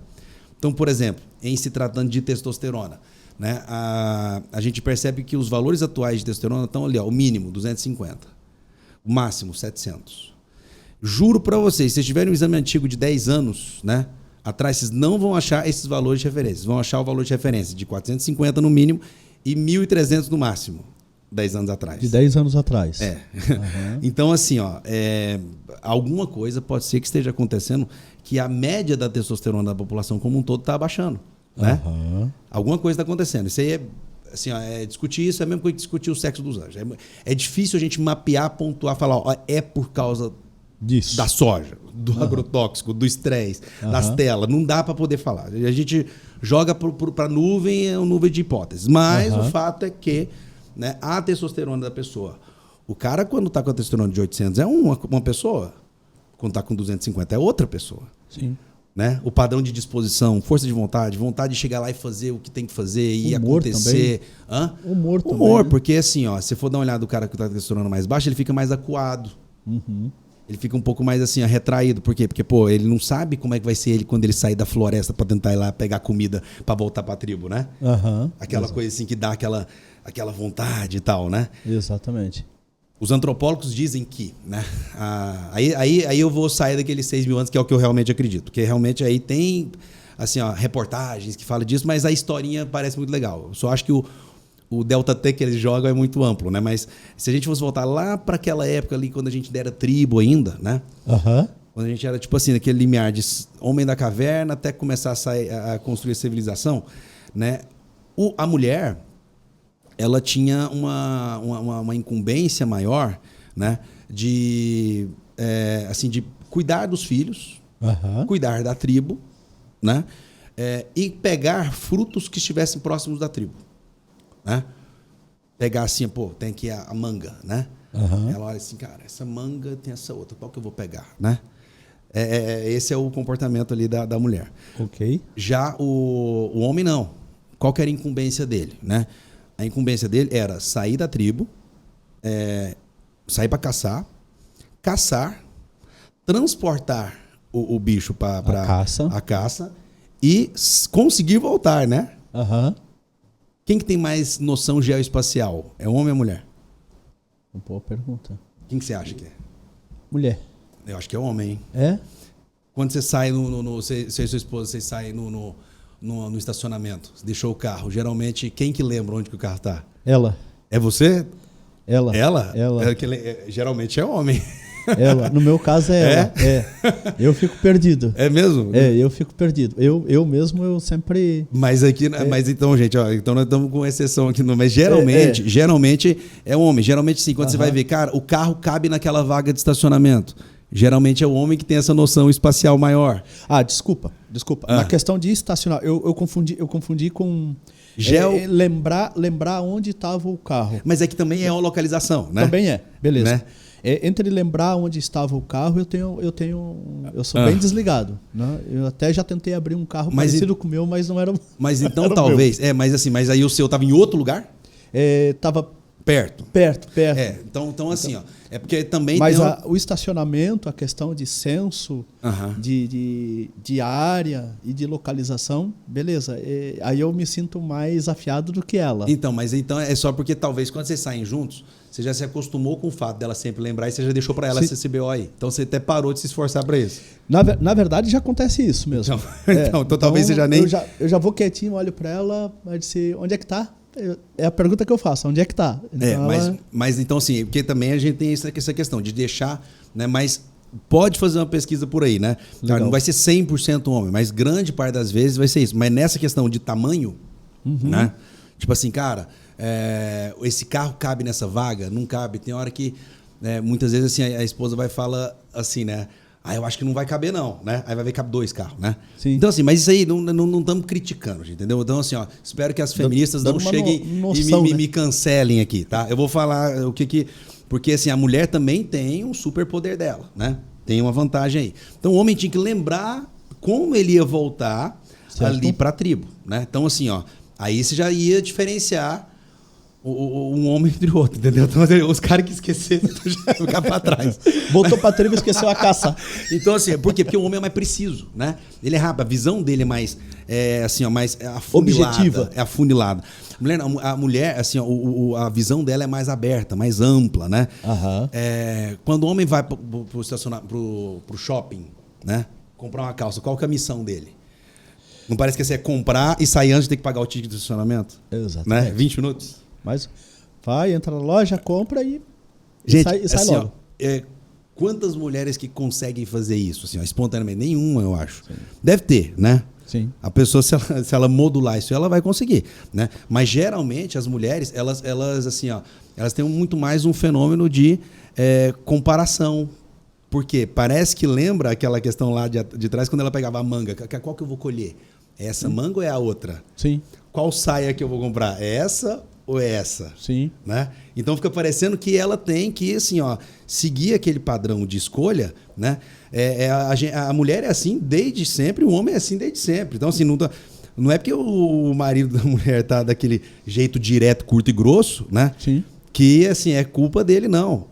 Né? Então, assim, aí a gente tem que começar a prestar atenção nessas coisas. Ver se os dois, né, perfis são perfis completamente distintos, mas eles se complementam, né? Exato. E aí, o que a gente percebe? Esse perfil hormonal, ele influencia nisso. Que a testosterona da pessoa, quando ela vai acabando, essa noção espacial, ela vai deixando o homem cada vez pior nessa noção, nessa questão. É como se fosse assim, ó, observem para ver.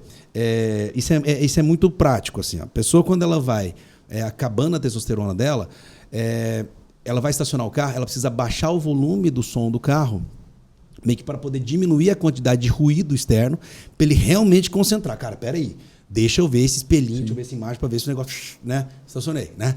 Exato. Agora, quando a testosterona está maior, parece que ele vai sem querer, né? Quase que ele vai... Opa, meio automático, né? Meio que no automático. Então, assim, a testosterona confere isso aí pro cara. Legal. E assim, acaba que para a mulher também. Então, assim, a testosterona baixíssima na mulher faz essa questão dela também ficar mais desligada ainda. Então, a disposição da pessoa fica diferente. A testosterona, quando ela está mais altinha, ela vai fazer o papel dela de uma forma mais, assim, mais brilhante, né? Sim. Até aí a gente já está falando dessa parte de hormônio aqui, mas, por exemplo, em se tratando do hormônio feminino, né?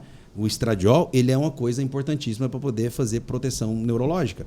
Na realidade, os dois hormônios femininos, a gente considera eles hormônios neuroprotetores. Então, por exemplo, a progesterona, ela tem um efeito protetor e o estradiol também tem seu efeito neuroprotetor. Né? A gente a medicina aprendeu isso aí na prática, né? Por quê? Porque o mundo da reposição hormonal, ele revolucionou no ano de 2000. No ano de 2000. Por quê? Muito que se falava, veja bem, eu me formei em 2009, então na época que eu me formei, a missão que se falava na faculdade, o que repercutia, o que ecoava na faculdade é tipo assim, ó, reposição hormonal é problema, não façam reposição hormonal. Seu paciente vai ter AVC, seu paciente vai ter câncer e tal, né? Se eu pegasse aquela informação, congelasse ali e fosse um propagador daquela informação para o resto da minha vida, eu ia estar com a informação atualizada? Não estava. Não. Está lá, né? Então, assim, hoje a gente percebe que o quê? Poxa, peraí, Então, quer dizer que o estudo WHI, que foi aquele estudo que foi publicado lá antes de 2000, que mostrou realmente que estava tendo mortalidade aumentada, ele não estava levando em consideração hormônio bioidêntico? Não. Ele estava levando em consideração hormônio sintético? Era. Então, esse hormônio sintético, ele realmente, assim, ó, ele trouxe conclusões científicas que meio que enganaram os médicos daquela época, e isso aí está sendo propagado até hoje. Pior que sim. Então, hoje a gente está começando a ver que, na realidade foi em 2008 que saiu o trabalho científico crítico, né, esse WHI, que viu assim, galera, o que a gente publicou naquela época estava meio que errado, porque a gente percebeu que os hormônios que a gente estava estudando naquela época não eram hormônios bons, eram hormônios ruins. Certo. Então, assim, a coisa revolucionou tanto que, por exemplo, o primeiro hormônio que começou a ser utilizado para reposição hormonal é a tibolona, que vem da soja. Aí você pensa, poxa, peraí, é natural, porque tem na natureza, né? Só que não é tudo que a coisa tem na natureza que é a melhor coisa do mundo. Exato. Né? Se for pegar aí veneno de cascavel, é natural? É natural, né? Mas joga no corpo da gente. Ferra com rim, né? Não vai, assim, a pessoa entra em insuficiência renal aguda na hora, né? Dependendo da quantidade. Então, tem isso, né? Então, assim, a gente também tem que analisar. Pô, peraí, dentro de tudo aquilo que existe na natureza, quando a gente vai analisar aquilo respondendo no corpo humano, dependendo do que for, não vai dar tão certo assim. Aí depois da tibolona veio lá o Premarin. Aí, assim, hoje, o retrato que a gente vê de reposição hormonal é outro. Completamente diferente, seja para o homem, seja para a mulher. Só que a gente percebe que nesse mundão nosso tem várias medicinas sendo aplicadas ao mesmo tempo, né? Isso é uma coisa que eu sempre falo para os meus pacientes. Tem coisas assim que é interessante. Por quê? Porque a gente percebe assim, ó, tem a medicina aqui do nosso dia a dia, e assim, a gente tem que bater palma para o médico que está aqui fazendo atendimento de pronto-socorro, que está tirando a pessoa ali, que, ó, digamos que do infarto, que está ajudando o paciente ali contra a pneumonia, contra a dengue, né? Sim. Que assim, a gente está nesse problemão aí, né? Exato. A gente tem que bater palma para esse médico, mas aí, quando a gente vai lidar com a medicina preventiva, aí tem outras coisas que a gente tem que ficar de olho. Porque, pô, a gente vai dar uma olhada, você tem lá, ó, tipo um vozinho todo tortinho, com 65 anos de idade, né? E aí você vê lá e tem um fucking Tom Cruise fazendo lá o filme Maverick daquela idade ali, e o cara tá melhor que muito cara de 20 anos, 25 anos. Exato. O que o Tom Cruise está usando, né? Eu também não sei o que o Tom Cruise está usando, viu, gente? Mas tipo assim, ó, mas é uma coisa... Qual é a mágica, né? Tem alguma mágica ali acontecendo, Sim. né? É assim, ó, porque, pô, vamos ser sinceros, que a gente tá no mundo aí da inteligência artificial, né? Da manipulação de imagem. Mas aquele filme ali não foi manipulação de imagem, né? Não. O cara tava bem mesmo, né? Porque assim, beleza, no dia que lançou aquele filme, você fazer uma fotografia fake, ok, mas toda uma cena de vídeo e Sim. vai ver o Instagram do cara e vai ver e o cara tá bem, né, e tal. Então, assim, tem alguma coisa acontecendo. Sim. Então, a gente tem que chegar hoje, assim, em casa, ver um vídeo desse aqui que vocês estão vendo e pensar assim, cara, peraí, será que eu tô fazendo de tudo para poder cuidar do meu corpo, para poder ficar lá na frente bem? Chegar nos 50 melhor do que os 40? Será que eu tô fazendo certo? Será que eu tô fazendo certo, né? Porque a gente também tem que analisar o seguinte, né? Uma coisa que eu gosto muito. Assim, no meu dia a dia tem muito paciente meu que é empresário, né? Que nem eu falei. Tem paciente meu assim que assim, ó, tá conversando com o cara, dá vontade de até desmarcar o próximo paciente só para poder conversar mais, sabe? Assim, que eu fico pensando, cara, eu tinha que estar pagando para poder conversar com esse cara, né? E aí você vai perceber que assim, ó, tem muito empresário que não tem instrução científica, não tem diploma, mas o cara assim, ó, ele é formado na escola da vida, entendeu? Então, assim, ó... É bem formado na escola da vida, né? Bem formado na escola da vida. Então, assim, aquela coisa que o cara vai lá e tem um sexto sentido mais aguçado. Sim. O cara vê o cara que tá passando a perna nele. Sim. Ele vê assim, cara, esse bicho aqui, não sei, tem alguma coisa esquisita aqui. Exato. E a gente pode muito bem usar essa métrica para quem cuida da nossa saúde também. Sim, sim. Né? Chegou num restaurante, opa, por que eu vou comer uma baita de uma lasanha aqui, né? E pelo menos assim, né? Quando eu tenho opções de saladas, uma carne mais magra. E como o doutor falou no começo, né? Coloca na balança, literalmente na balança ali de um buffet, pesa o que vai comer. Mas quando eu vou falar nessa questão de usar esse sentido, justamente assim, porque quando eu falo que esse profissional ele é bem formado na escola da vida, eu falo assim, cara, você contratou um funcionário, esse funcionário você demitiu. E o funcionário que você demitiu pouco tempo depois, geralmente, quando você contratou ele, um dia você já pensou, né? Cara, esse bicho vai me dar problema. Grande parte dele já sabia quando o problema ia vir. Raramente eles não conseguem prever isso aí. Exato. E no quesito de profissional também, o cara tem que sentar com o profissional que vai cuidar da vida dele e tem que ver, cara, é o seguinte, eu costumo falar aos meus pacientes todos, cara, é o seguinte, pergunte o máximo possível pro seu médico. Eu acho que o médico ele tem que sentir segurança e você tem que se sentir que ele está seguro para poder tirar as suas dúvidas. Sim. Por quê? Porque arrogância é sinal de insegurança.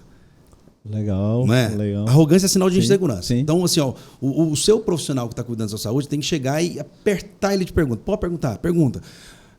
Porque, assim, ó, depois que eu vim aqui para o Sul, né, eu comecei a ver muito assim, as pessoas daqui ficar pensando, doutor, a pessoa toda assim, meio que receosa, tipo assim, doutor, eu vi meus exames, mas assim, não é que eu estou me achando médico, não, né? Eu falo, pode olhar, né?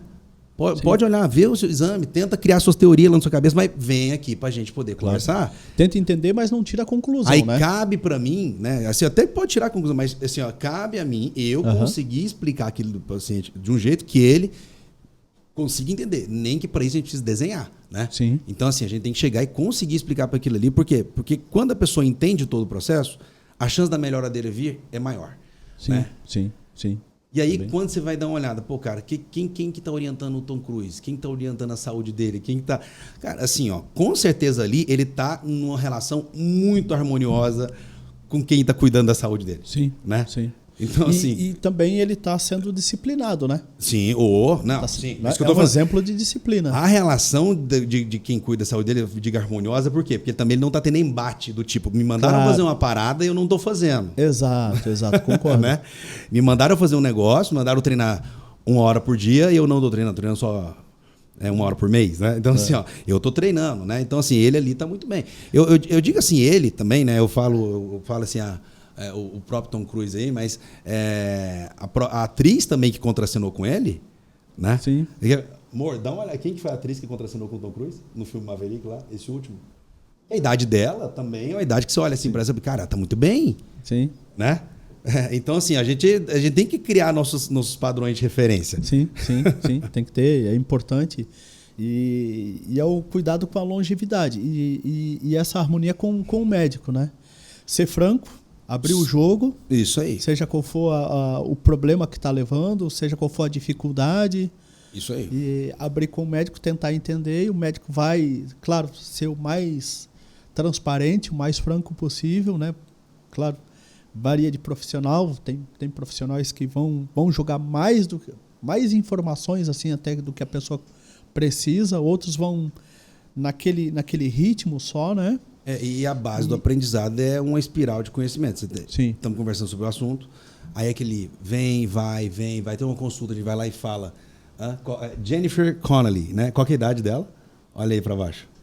É a que contracenou 53 anos. Galera, depois vocês dão uma olhada nesse filme, vai ver o tipão dos dois, entendeu? Você olha assim, ela tá muito bem para 53 anos. Então, aí é uma dica para as mulheres, né?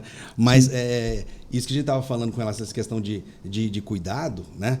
Da pessoa assim se cuidar, da pessoa ir fazendo tudo ali que ele tem que fazer, assim, a boa relação com o médico, né? Boa relação com tudo, apertar a pessoa, ver aquelas informações, mas a pessoa assim, ó, é um processo de aprendizado, né? Sim. Eu comecei assim, ó, meus pacientes, eu gosto de dizer que eles começaram a evoluir muito bem quando eu comecei a estudar, né, e tentar entender o esquema da comida. Porque, ó, veja bem, eu fui conviver na Abram, pós-graduação de nutrologia e tal, mas ali não se fala muito ao certo assim com relação pontual e prática com relação aos alimentos. Okay. Do tipo assim, por exemplo, cara, eu tenho 100 gramas de carbo para comer à noite, né? Tem gente que chega para mim e fala assim, ó, doutor, à noite eu tô comendo 100 gramas de carbo e 100 gramas de proteína. Cara, peraí, dependendo do corpo da pessoa, dependendo do carbo, cara, 100 gramas de macarrão tem quantidade X de carboidrato, 100 gramas de arroz tem uma, 100 gramas de abóbora tem outra. Okay. 100 gramas de salmão tem um tanto de proteína e de gordura e 100 gramas de peito de frango tem outra composição. Dependendo de como é que está a saúde do paciente lá, não dá para a gente deixar a coisa tão aberta assim, né? Okay. E aí, quando você chega e vai trazendo essa informação para a pessoa, a gente consegue afinar mais, né, o objetivo dela com o que está sendo feito para ela conquistar aquele objetivo. Uhum. né? Legal. Aí a pessoa tem que começar a entender isso aí. E acaba que assim, ó, nesse mundão velho de meu Deus, né? Aí, se a gente for dar uma olhada, cara, assim, o que de comida tem por aí? Ninguém tá tendo tempo para poder fazer a sua própria comida. Exatamente. Tá todo mundo comendo fora de casa. E bastante fast food, né? E você como empresário, você quer ganhar dinheiro com comida, né? Vamos imaginar você que tá querendo... Aí qual que é a sua missão? Fazer aquela comida ficar deliciosa. Então nem aí se a comida assim tá saudável ou não, né? Mas deliciosa. Mas deliciosa, né? Sim. Aí você vai dar uma olhada ali, ó, pô, cara, vamos lá um X, né? O X gaúcho lá, 18 centímetros, né? 500 gramas de sanduíche, 1.800, 2.000 calorias numa sentada só. Exatamente. Mas assim, mas também, ó, eu não tô criticando também os donos de X, por favor, não entendam isso. Sim. Também temos que ter uma excelente relação, porque eu gosto do negócio. Mas é que é o seguinte, tem gente que chega em casa todo dia à noite pede um. Tem que ter controle, né? Aí tem gente que fala assim, tu tem o dia da pizza, beleza, é a quinta-feira. Aí sexta-feira é o dia do sushi, aí sétimo, aí sábado é o dia do mexicano. Cara, aí todo dia é dia de alguma coisa. Mas essa questão da alimentação ali, né? Que, por exemplo, né, a gente vai conversando, né, com as pessoas, assim, a gente vai estabilizando vai estabelecendo o que ele tem que aprender, né, no dia a dia dele. Essa questão de você saber sobre como se alimentar, a pessoa assim entender, cara, o que eu tenho que fazer no meu dia a dia para eu poder ofertar para o meu corpo tudo que ele precisa para poder funcionar bem, né? Eu comecei a conseguir, como eu estava falando assim, um bom resultado foi quando eu comecei a pegar com o meu paciente e explicar para ele mais ou menos essas coisas. Para ele poder entender direitinho. Mas não é no intuito de gerar um controle, repreensão, vida assim, ó. Chegar, cara, corta tudo, né? Sim, eu odeio esse corta, cara. Doutor, devo cortar isso. Isso é uma coisa extremamente rigorosa, né? Cara, assim, corta por quanto tempo vai cortar, né? Exato. Doutor, vamos fazer dieta cetogênica, a dieta cetogênica me dá resultado. Ninguém faz dieta cetogênica a longo prazo. Sei lá, ok, não vou falar ninguém, mas é dificílimo. A pessoa ficar assim, que ao longo prazo, né? Comendo a mesma coisa, né? Até a Anitta, que era vegetariana, esse dia estava comendo carne, né? Então, até a Anitta teve esse negócio. Então, assim, ó, tudo que é decisões muito assim, extremas a longo prazo não vai acontecer, né? Exato. Então, assim, quando a gente chega e tenta, né, explicar para a pessoa, cara, você está fazendo isso e se assar a sua saúde? Tô. Ó, o álcool tem que ter. Não, tem que ter o vinhozinho no final de semana, né? Sim. O que mais que tem que ter? Cara, sei lá, 2 reuniões por semana eu tenho que fazer com os meus sócios, que tem que ser lá no italiano, porque o italiano lá é da família dele. Ok, então vamos... A ideia é que o cara deixe a folga dele para isso, né? Sim. Não é para comer cuca à tarde. Não que cuca seja ruim, mas, por exemplo... E muitas vezes que a gente vai comer coisa, a gente pensa, para que eu comi isso? Né? Exato. Para que eu comi? Né? A gente vai pensar assim, podia ter, né? Feito uma omeletezinha ali. Ou às vezes poderia ter comido até uma fatia menor, né? O nem estava tão menos bom do assim. que a metade, né? Ó, gente, é uma no coisa pior assim, cenário, não é o ideal, mas eu tiro por mim. Então, assim, quando eu voltei em janeiro lá numa consulta, eu passei dezembro só na besteira, né? Então, eu levei um puxão de orelha. Então, mas o bom é que, assim, ó, aí até fazendo dando outra liçãozinha, né? Outra, assim, conhecimento pocket, né? Que é o quê? Que é essa questão da atividade física. A pessoa que vai dando esses deslizes, se ela está com rotina boa de atividade física, geralmente já é um freio para que o desequilíbrio apareça. Então, ou seja, a pessoa que está fazendo, cara, eu estou treinando, estou fazendo 1 hora por dia de atividade física, pronto, que já é uma forma de amortecer, né, o fenômeno negativo no meu corpo, o fenômeno do desequilíbrio de alimentação, né? Em cima do meu corpo, ele começa a dar uma amenizada, né? Okay. Por quê? Porque a pessoa está tendo onde queimar o negócio. Claro. Ela está construindo no músculo dela uma necessidade de ir nutriente para lá para manter o pleno funcionamento daquele músculo. Certo. Né? Então, ou seja, isso aí já é um ponto positivo. Outra coisa que é muito interessante falar também é o quê? O estômago da gente, o mecanismo de fome, ele funciona através das ondas de contração gástricas. Ou seja, o estômago está vazio, né? Aí todo o nosso trato gastrointestinal ele funciona de uma forma meio que automática, que é aquele movimento peristáltico, né? O estômago é uma ampolona, que ela também tem o movimento ali peristáltico dele. Você já viu aquele negócio que eles falam de o estômago roncar?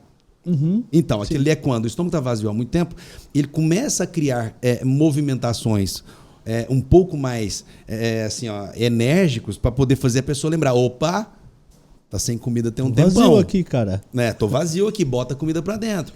E tal. E aí você começa a comer. Potencialmente, o estômago de uma pessoa assim, que nunca operou o estômago, por exemplo, ele tem uma capacidade máxima de acumular de 2 a 3 litros de volume. 2 a 3 litros de volume. Em 15 minutos, geralmente, é que você demora para poder ter uma real noção, para o seu cérebro ter uma real noção de que o estômago está cheio. 15 minutos? Cara, em 15 minutos, se a comida estiver enfileiradinha, vai dar para comer coisa demais. Muita coisa. Entendeu? Ou seja, você vai ali, ó, na base da emoção, ali, ó, foi lá, 3.000 calorias, né? Exato. Não é não? Batata frita e hambúrguer, vai, não é? Aham, vai fácil, vai fácil. Aí você vai lá e vai numa sanduicheria, né, que a consistência do pão e do hambúrguer e do queijo parece que é a mesma. Aí vai numa velocidade assim, ó. Quando você for ver, vai 3 cheeseburger, né? Vai rápido. Né? E 3 potinhos de batata, né? Exato. Fora o refrigerante ainda, né? Ou milkshake. Que às vezes vem um baita no copão, ou pior. Ou milkshake, que tem 1000 vezes mais caloria do que o refrigerante, né? Sim. Então, aí, só nisso, né? Só a gente tentar entender. Cara, então quer dizer que aquele negócio que as vó da gente falava para mastigar bem antes de comer, será que seja uma forma de atrasar um pouco o processo digestivo, o processo de entrada de alimento? Para dar aquele time. Melhora a digestão. Assim, ó, tem um monte de gente. Gente, você, ó, consulta gratuita aqui agora. Você que tem problema de estômago, tá? Começa a mastigar o alimento, assim, 30 vezes antes de engolir. Você vai ver o tanto de problema de estômago que vai melhorar. Legal. Muito problema de estômago que vai melhorar. Por quê? Porque o processo digestivo ele começa na boca. À medida que você vai fracionando o alimento, uma enzima chamada amilase, que sai da saliva, né? Tem a amilase salivar, o processo digestivo ele começa ali. Então, se começa na boca, né? O que vai acontecer? Quando o alimento vai no estômago, porque o estômago ele é profissional para digerir proteína. Ele não é profissional para digerir o carboidrato, entendeu? O que o estômago faz na digestão de carboidrato é o quê? É a acidez para assim, ó, tornar aquele alimento um pouco mais fluido. Mas a digestão mesmo começa na saliva. E a pessoa vai lá e só mastiga. Engole, né? Engole. Coisa rápida. Aí o que vai acontecer? O carboidrato não vai ser bem digerido. Lá no intestino começa a dar um monte de problema. Aí a pessoa começa a ter eructação, a pessoa começa a digerir mal. Assim, então dá um monte de problema. Então, assim, comer devagar já é assim, ó, uma recomendação absurda para um monte de coisa. Legal. Ficou uma baita de uma consulta aí de graça, hein? Doutor, para a gente ir fechando, como nasceu o Instituto Paulo Guimarães? Pois cara. Assim, ó. Nasceu em Brasília, na verdade. Quando teve uma época que, assim, minha família é toda de Goiânia e desde quando eu vim para o Sul, né? A primeira vez eu comecei a gostar da energia do povo daqui. Comecei a gostar do perfil do Catarina, do gaúcho, do paranaense, né? Porque aqui no Sul o povo é mais preto no branco, mais direto, né? Uhum. Então, assim, acaba que o pessoal daqui, parece que o fio do bigode ainda vale mais. Veja bem, minha parte, assim, digamos que de trabalho começou em Brasília. Ok. Qual o tipo de energia que Brasília, assim, ó, traz, hein, né? Mentira. Assim, ó, aí aquele ambiente de Brasília, aquele ambiente, para mim eu não gostei, entendeu? Uhum. Né? Por quê? É um ambiente assim que parece que esse meandro político ele é capaz de influenciar em muita coisa, né? Uhum. Aquele esquema do, cara, tem que ser mais político, polido, parece que a convivência é um grande Big Brother, você tem que cuidar 24 horas por dia com quem que você vai falar, com o jeito que você fala, o jeito que você olha e tal. Isso, para mim, eu não curti, né? Uhum. E aí, um determinado dia, eu decidi vir para o Sul, né?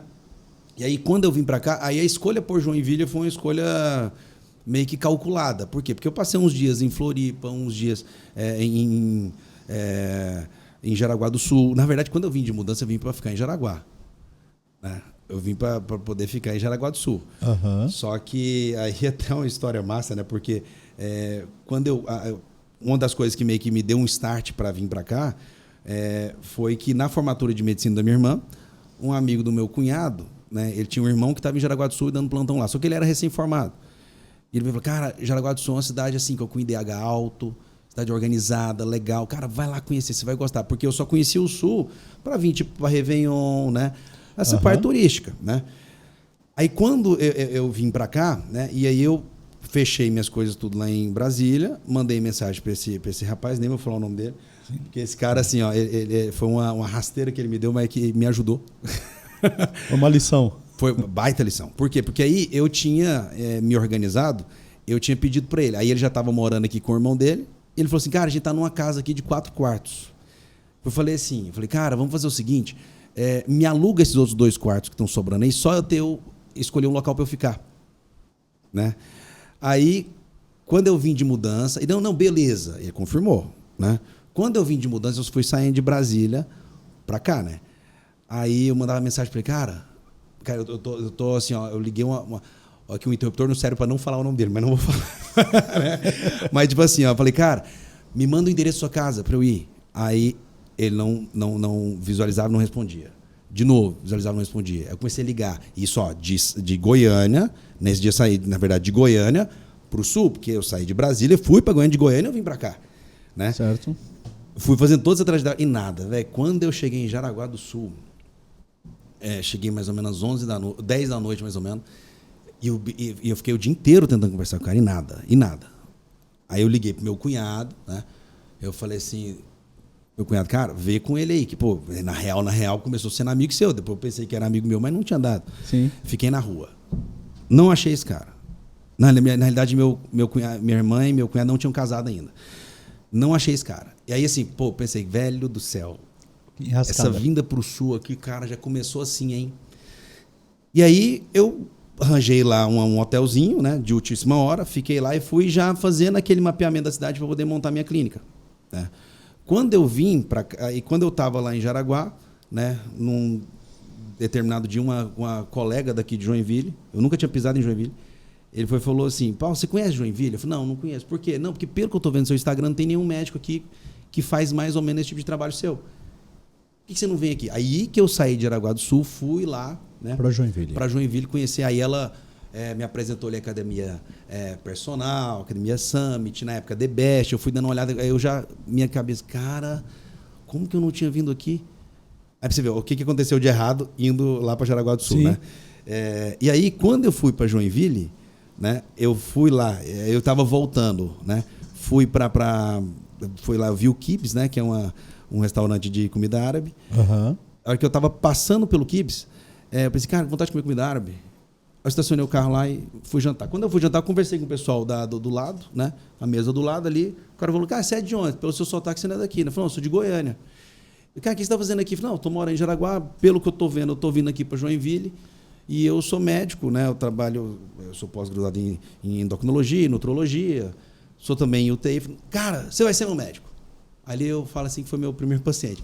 E esse cara já me indicou, né? Para um monte de gente. Legal. Na outra semana, ele tinha me chamado para um jantar, né? De negócio. Cara, eu gostei de você, vamos jantar ali, né? E tal. Aí, na mesa que eu estava, tinha um casal que eu acho que eles eram da Whirlpool, né? O cara, na época, eu acho que o senhor era vice-presidente da Whirlpool. A esposa dele comentou comigo, Paulo, olha, a minha dermatologista tinha acabado de montar uma clínica em Joinville, mas ela está voltando para a cidade dela de Criciúma e eu acho que ela está alugando. E aí, ali foi onde eu conheci a pessoa que ia me alugar o local da minha primeira clínica, que eu fiquei até no ano passado. Uhum. Então, assim, o que deu de errado em Jaraguá do Sul, cara, o que foi dando certo, que Deus foi prosperando lá em Joinville, foi um negócio assim muito... Legal. Foi muito de Deus, assim, ó. Legal. Mas o massa foi quando, né? E até eu tenho que levar em consideração, porque o dia que eu saí, né? O dia que eu vim de Jaraguá do Sul, peguei minhas coisas tudo e fui sair do hotel... não sei se era St. Peter, acho que o St. Peter foi o de Joinville que eu fui depois, né? Mas é um que é bem em frente ali, a Beira Rio. Quando eu fui para lá, foi o dia que eu conheci a minha esposa, a Júlia. Né? Foi aquele dia ali, 2 semanas depois a gente estava namorando. E aí, alguns meses depois, minha irmã casou. Quando minha irmã casou, do outro lado, quem que era o padrinho pelo o meu cunhado? Esse cara que ia me emprestar, que ia me alugar a casa. Olha só. Aí apareceu. Aí ele foi lá, cara, e ele tava sem graça, assim, ó. Pô. Eu cheguei e falei assim... Muita coragem ainda. Meu amigo, eu vou te falar assim, cara, você fez a melhor coisa pra mim. Ele... Por quê, cara? Cara, você fez a melhor coisa que aconteceu comigo até hoje. É porque, cara, porque eu fico imaginando, se você tivesse me recebido na sua casa lá, talvez eu tinha insistido mais em ficar numa cidade, né? Sim. E eu talvez nem teria me atentado para o fato que talvez Joinville seria uma cidade, talvez assim, ó, que iria encaixar mais ainda comigo. Sim, sim. E aí, depois que eu fui para Joinville, aí eu falei, cara, esse negócio aqui vai ter que funcionar. Legal. Aí foi naquele esquema de altíssima energia, comprometimento 100%, atendimento assim, ó, é fazer com que o meu paciente saia do meu consultório tendo a impressão, cara, esse cara está comprometido com a minha saúde. Esse cara aqui está querendo me ajudar. E eu falo assim para meus pacientes assim, olha, eu não sou especialista em tudo, né? Mas imagina assim que aqui no WhatsApp da clínica, caso você queira tirar qualquer dúvida de medicina, manda mensagem, se quiser mandar mensagem, por quê? Muitas vezes, assim, a pessoa, poxa, fui no médico, o médico me propôs tal tratamento, né? Sim. Não é que eu estou querendo, né? Algumas vezes, assim, eu nem...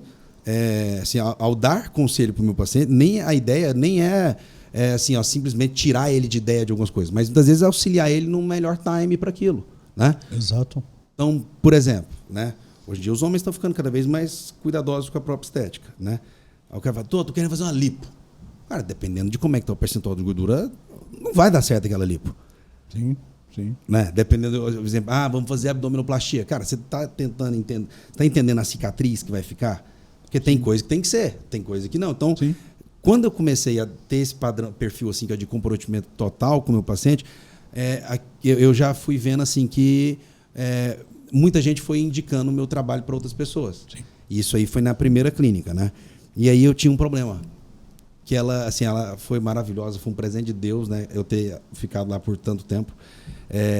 Porque era na sala 905, 906 ali do Elboró, só que ela tinha um problema, que era o estacionamento. Sim, sim. Não era? Uhum. Né? Então, assim, ó, como a gente tem, né, a gente sempre tenta assim, ofertar para o paciente alguns tratamentos em específico, né? Por exemplo, né, digamos que o ferro endovenoso, algumas questões assim, de suplementação de vitamina, que a gente faz para o paciente, uma coisa 100% individualizada, que teria que ser algo assim que o paciente iria na clínica uma vez a cada 2 semanas, 3 semanas, algumas coisas até 4 semanas. Então ficava desinteressante o cara chegar, botar o estacionamento, estacionar o carro, sim, subir na recepção, fazer cadastro, subir, aplicar e voltar. Sim. Aí eu comecei a interceder, pedir para Deus assim, Deus, me manda ali a um local na rua. Aí eu estava passando ali onde hoje é a clínica, eu passava ali perto e orava para Deus, Deus, ó, se for para ser aqui, segura esse anúncio de aluga-se por mais um mês, né? Aí segurou um mês. Aí eu pedi, Deus, se for para ser meu mesmo, assim, ó, mais um mês. Me dá mais 30 dias. Aí passou mais uma vez, eu falei, não, Deus, mais um mês. Foi 3 vezes que eu fiz isso. 3 meses, eu cheguei lá, fiz a proposta, graças a Deus deu tudo certo. Legal. Né? Tudo certo, tudo certo, tudo certo. Assim, ó, aquilo ali foi algo assim que foi um milagre, né? Eu falo assim que toda a minha vida é um milagre, né? Mas foi um milagre, né? Aquilo ali. E aí, muita gente saiu me falando, cara, eu tava olhando aquele lugar lá, quando eu decidi alugar, que eu vou ver, tinha acabado de fechar o contrato. Então, cara, então Deus ajudou. Era para ser teu. Era para ser ali, né? Então, assim, aí ali, hoje a gente está inserido, né? Em 3 processos assim, 3 projetos de pesquisa científica, né? Então, de ozonioterapia, né? Legal. De plasma, naturalmente de plasma para dor, e de suplementação de soro, né? De soroterapia, de vitaminas e tal. Então, assim, isso aí, a nossa ideia é o quê? É pegar dados para que a gente possa trazer mais trabalho científico em cima disso aí, né? Claro que assim, nesse mundo da produção de ciência, né, é um mundo muito árduo, né, muito complicado. Uhum. As pessoas hoje em dia parece que elas não estão aprendendo assim, a interpretar os trabalhos científicos, a ver o trabalho científico. Poxa, como é que eu vou pegar isso aqui e extrair dados para poder aplicar no meu consultório? Será que eu posso pegar esse trabalho científico aqui, ó, sim, pegar essa ideia mental e reproduzir ela ipsis literis, né? Uhum. Do jeito que é igual a população aqui de Joinville, então não é sempre assim. Não, né? Não. Agora, tem muito trabalho científico, por exemplo, que na cabeça de boas pessoas que sabem interpretar, essa pessoa vai conseguir extrair alguns dados importantes. E produzir algo benéfico, né? Exato. Por exemplo, na questão da ozonioterapia, na época da pandemia, né? Passada, né? A ozonoterapia foi um negócio, foi motivo de chacota. Não sei se você lembra. Sim, lembro, né? lembro. E não era para ter sido um tema de chacota. Era para ter sido, a pessoa era para ter respeitado, porque tem trabalho científico que mostra melhoria. Sim, sim. Né? Quando a gente vai lidar essa questão aí de vitamina D e tal. Né? Então, ou seja, Exato. o mundo da medicina, o mundo da ciência, ele é um mundo constante. E assim, ó, é até um conselho que eu dou ali para os ouvintes, né? Muitas vezes, gente, assim, ó, vocês vão no médico, o médico vai trazer para vocês algumas dicas, algumas repercussões, alguns conselhos, alguns tratamentos, algumas coisas que vão caber a vocês realmente assim conseguirem, digamos que, defender aquilo ali para vocês mesmos. Por quê? Porque o ser humano que você está conversando do lado ali, dependendo do que você fala, o ser humano ele tem um problema enorme com inveja, né? Sim. E vai falar assim, mas isso aí tá certo, né? Mas é isso aí mesmo, né? Esse tipo de problema, eu poderia falar que pode acontecer com o seu pai, com a sua mãe, com o seu marido, com o seu esposo, com o médico do lado. Então, assim, ó, por isso que você, o paciente, ele tem que tentar entender o máximo possível em cima do que ele tem que trabalhar na saúde dele, né? Com quem que ele vai falar, com quem que ele vai compartilhar, né? Sim, legal. Bacana. Bacana. Pô, né? Muita informação, hein? Bastante informação. E espero que eu tenha contribuído com alguma coisa. Contribuiu enormemente. É uma baita de uma consulta aí pra galera e ainda de graça, né? É claro, né? né? Que essa é a ideia, é ajudar sempre que for possível, até onde é possível, né? Com certeza. Construir algo de bem para todos. É que a gente não falou que nada que é complicado de sair. Exatamente. Falando por aí. A gente criou assim ideias saudáveis para a pessoa botar no dia a dia dela. Exatamente, para refletir. E o mais importante, né? Não faça sozinho, não se automedique, não tire conclusões sozinho. Procure um médico, procure um especialista. Isso aí. Eu procurei não tive conforto no primeiro, fui no segundo. Não troco o meu segundo. É isso aí, graças a Deus. Doutor, muito obrigado. Obrigado por ter aceitado o convite, por ter vindo aqui contribuir conosco, para esse time todo aí, para esse Brasilzão todo. Isso aí. E, por favor, mais uma vez, deixa teu Instagram aí para a galera. Eu que agradeço aí pela oportunidade, né? E assim, tô feliz aí, sempre que precisar é só convidar a gente, né? E meu Instagram, gente, é Dr. Paulo Guimarães JR, tá? Tem o nosso canal do YouTube também, que é Dr. Paulo Guimarães JR ali, mas no Instagram vocês vão conseguir ter um acompanhamento melhor ali sobre o trabalho que a gente faz. Tem muito material, tem muita coisa que vocês podem ver, né? Então, assim, todo mundo que for ver esse vídeo aí pelos próximos anos, eu acho que esse Instagram vai estar lá ainda. Legal. Mais uma vez, muito obrigado. Eu que agradeço. Valeu. Vamos para a próxima. Aí, ó. Valeu. Um abraço. Assumos, né? Assumos.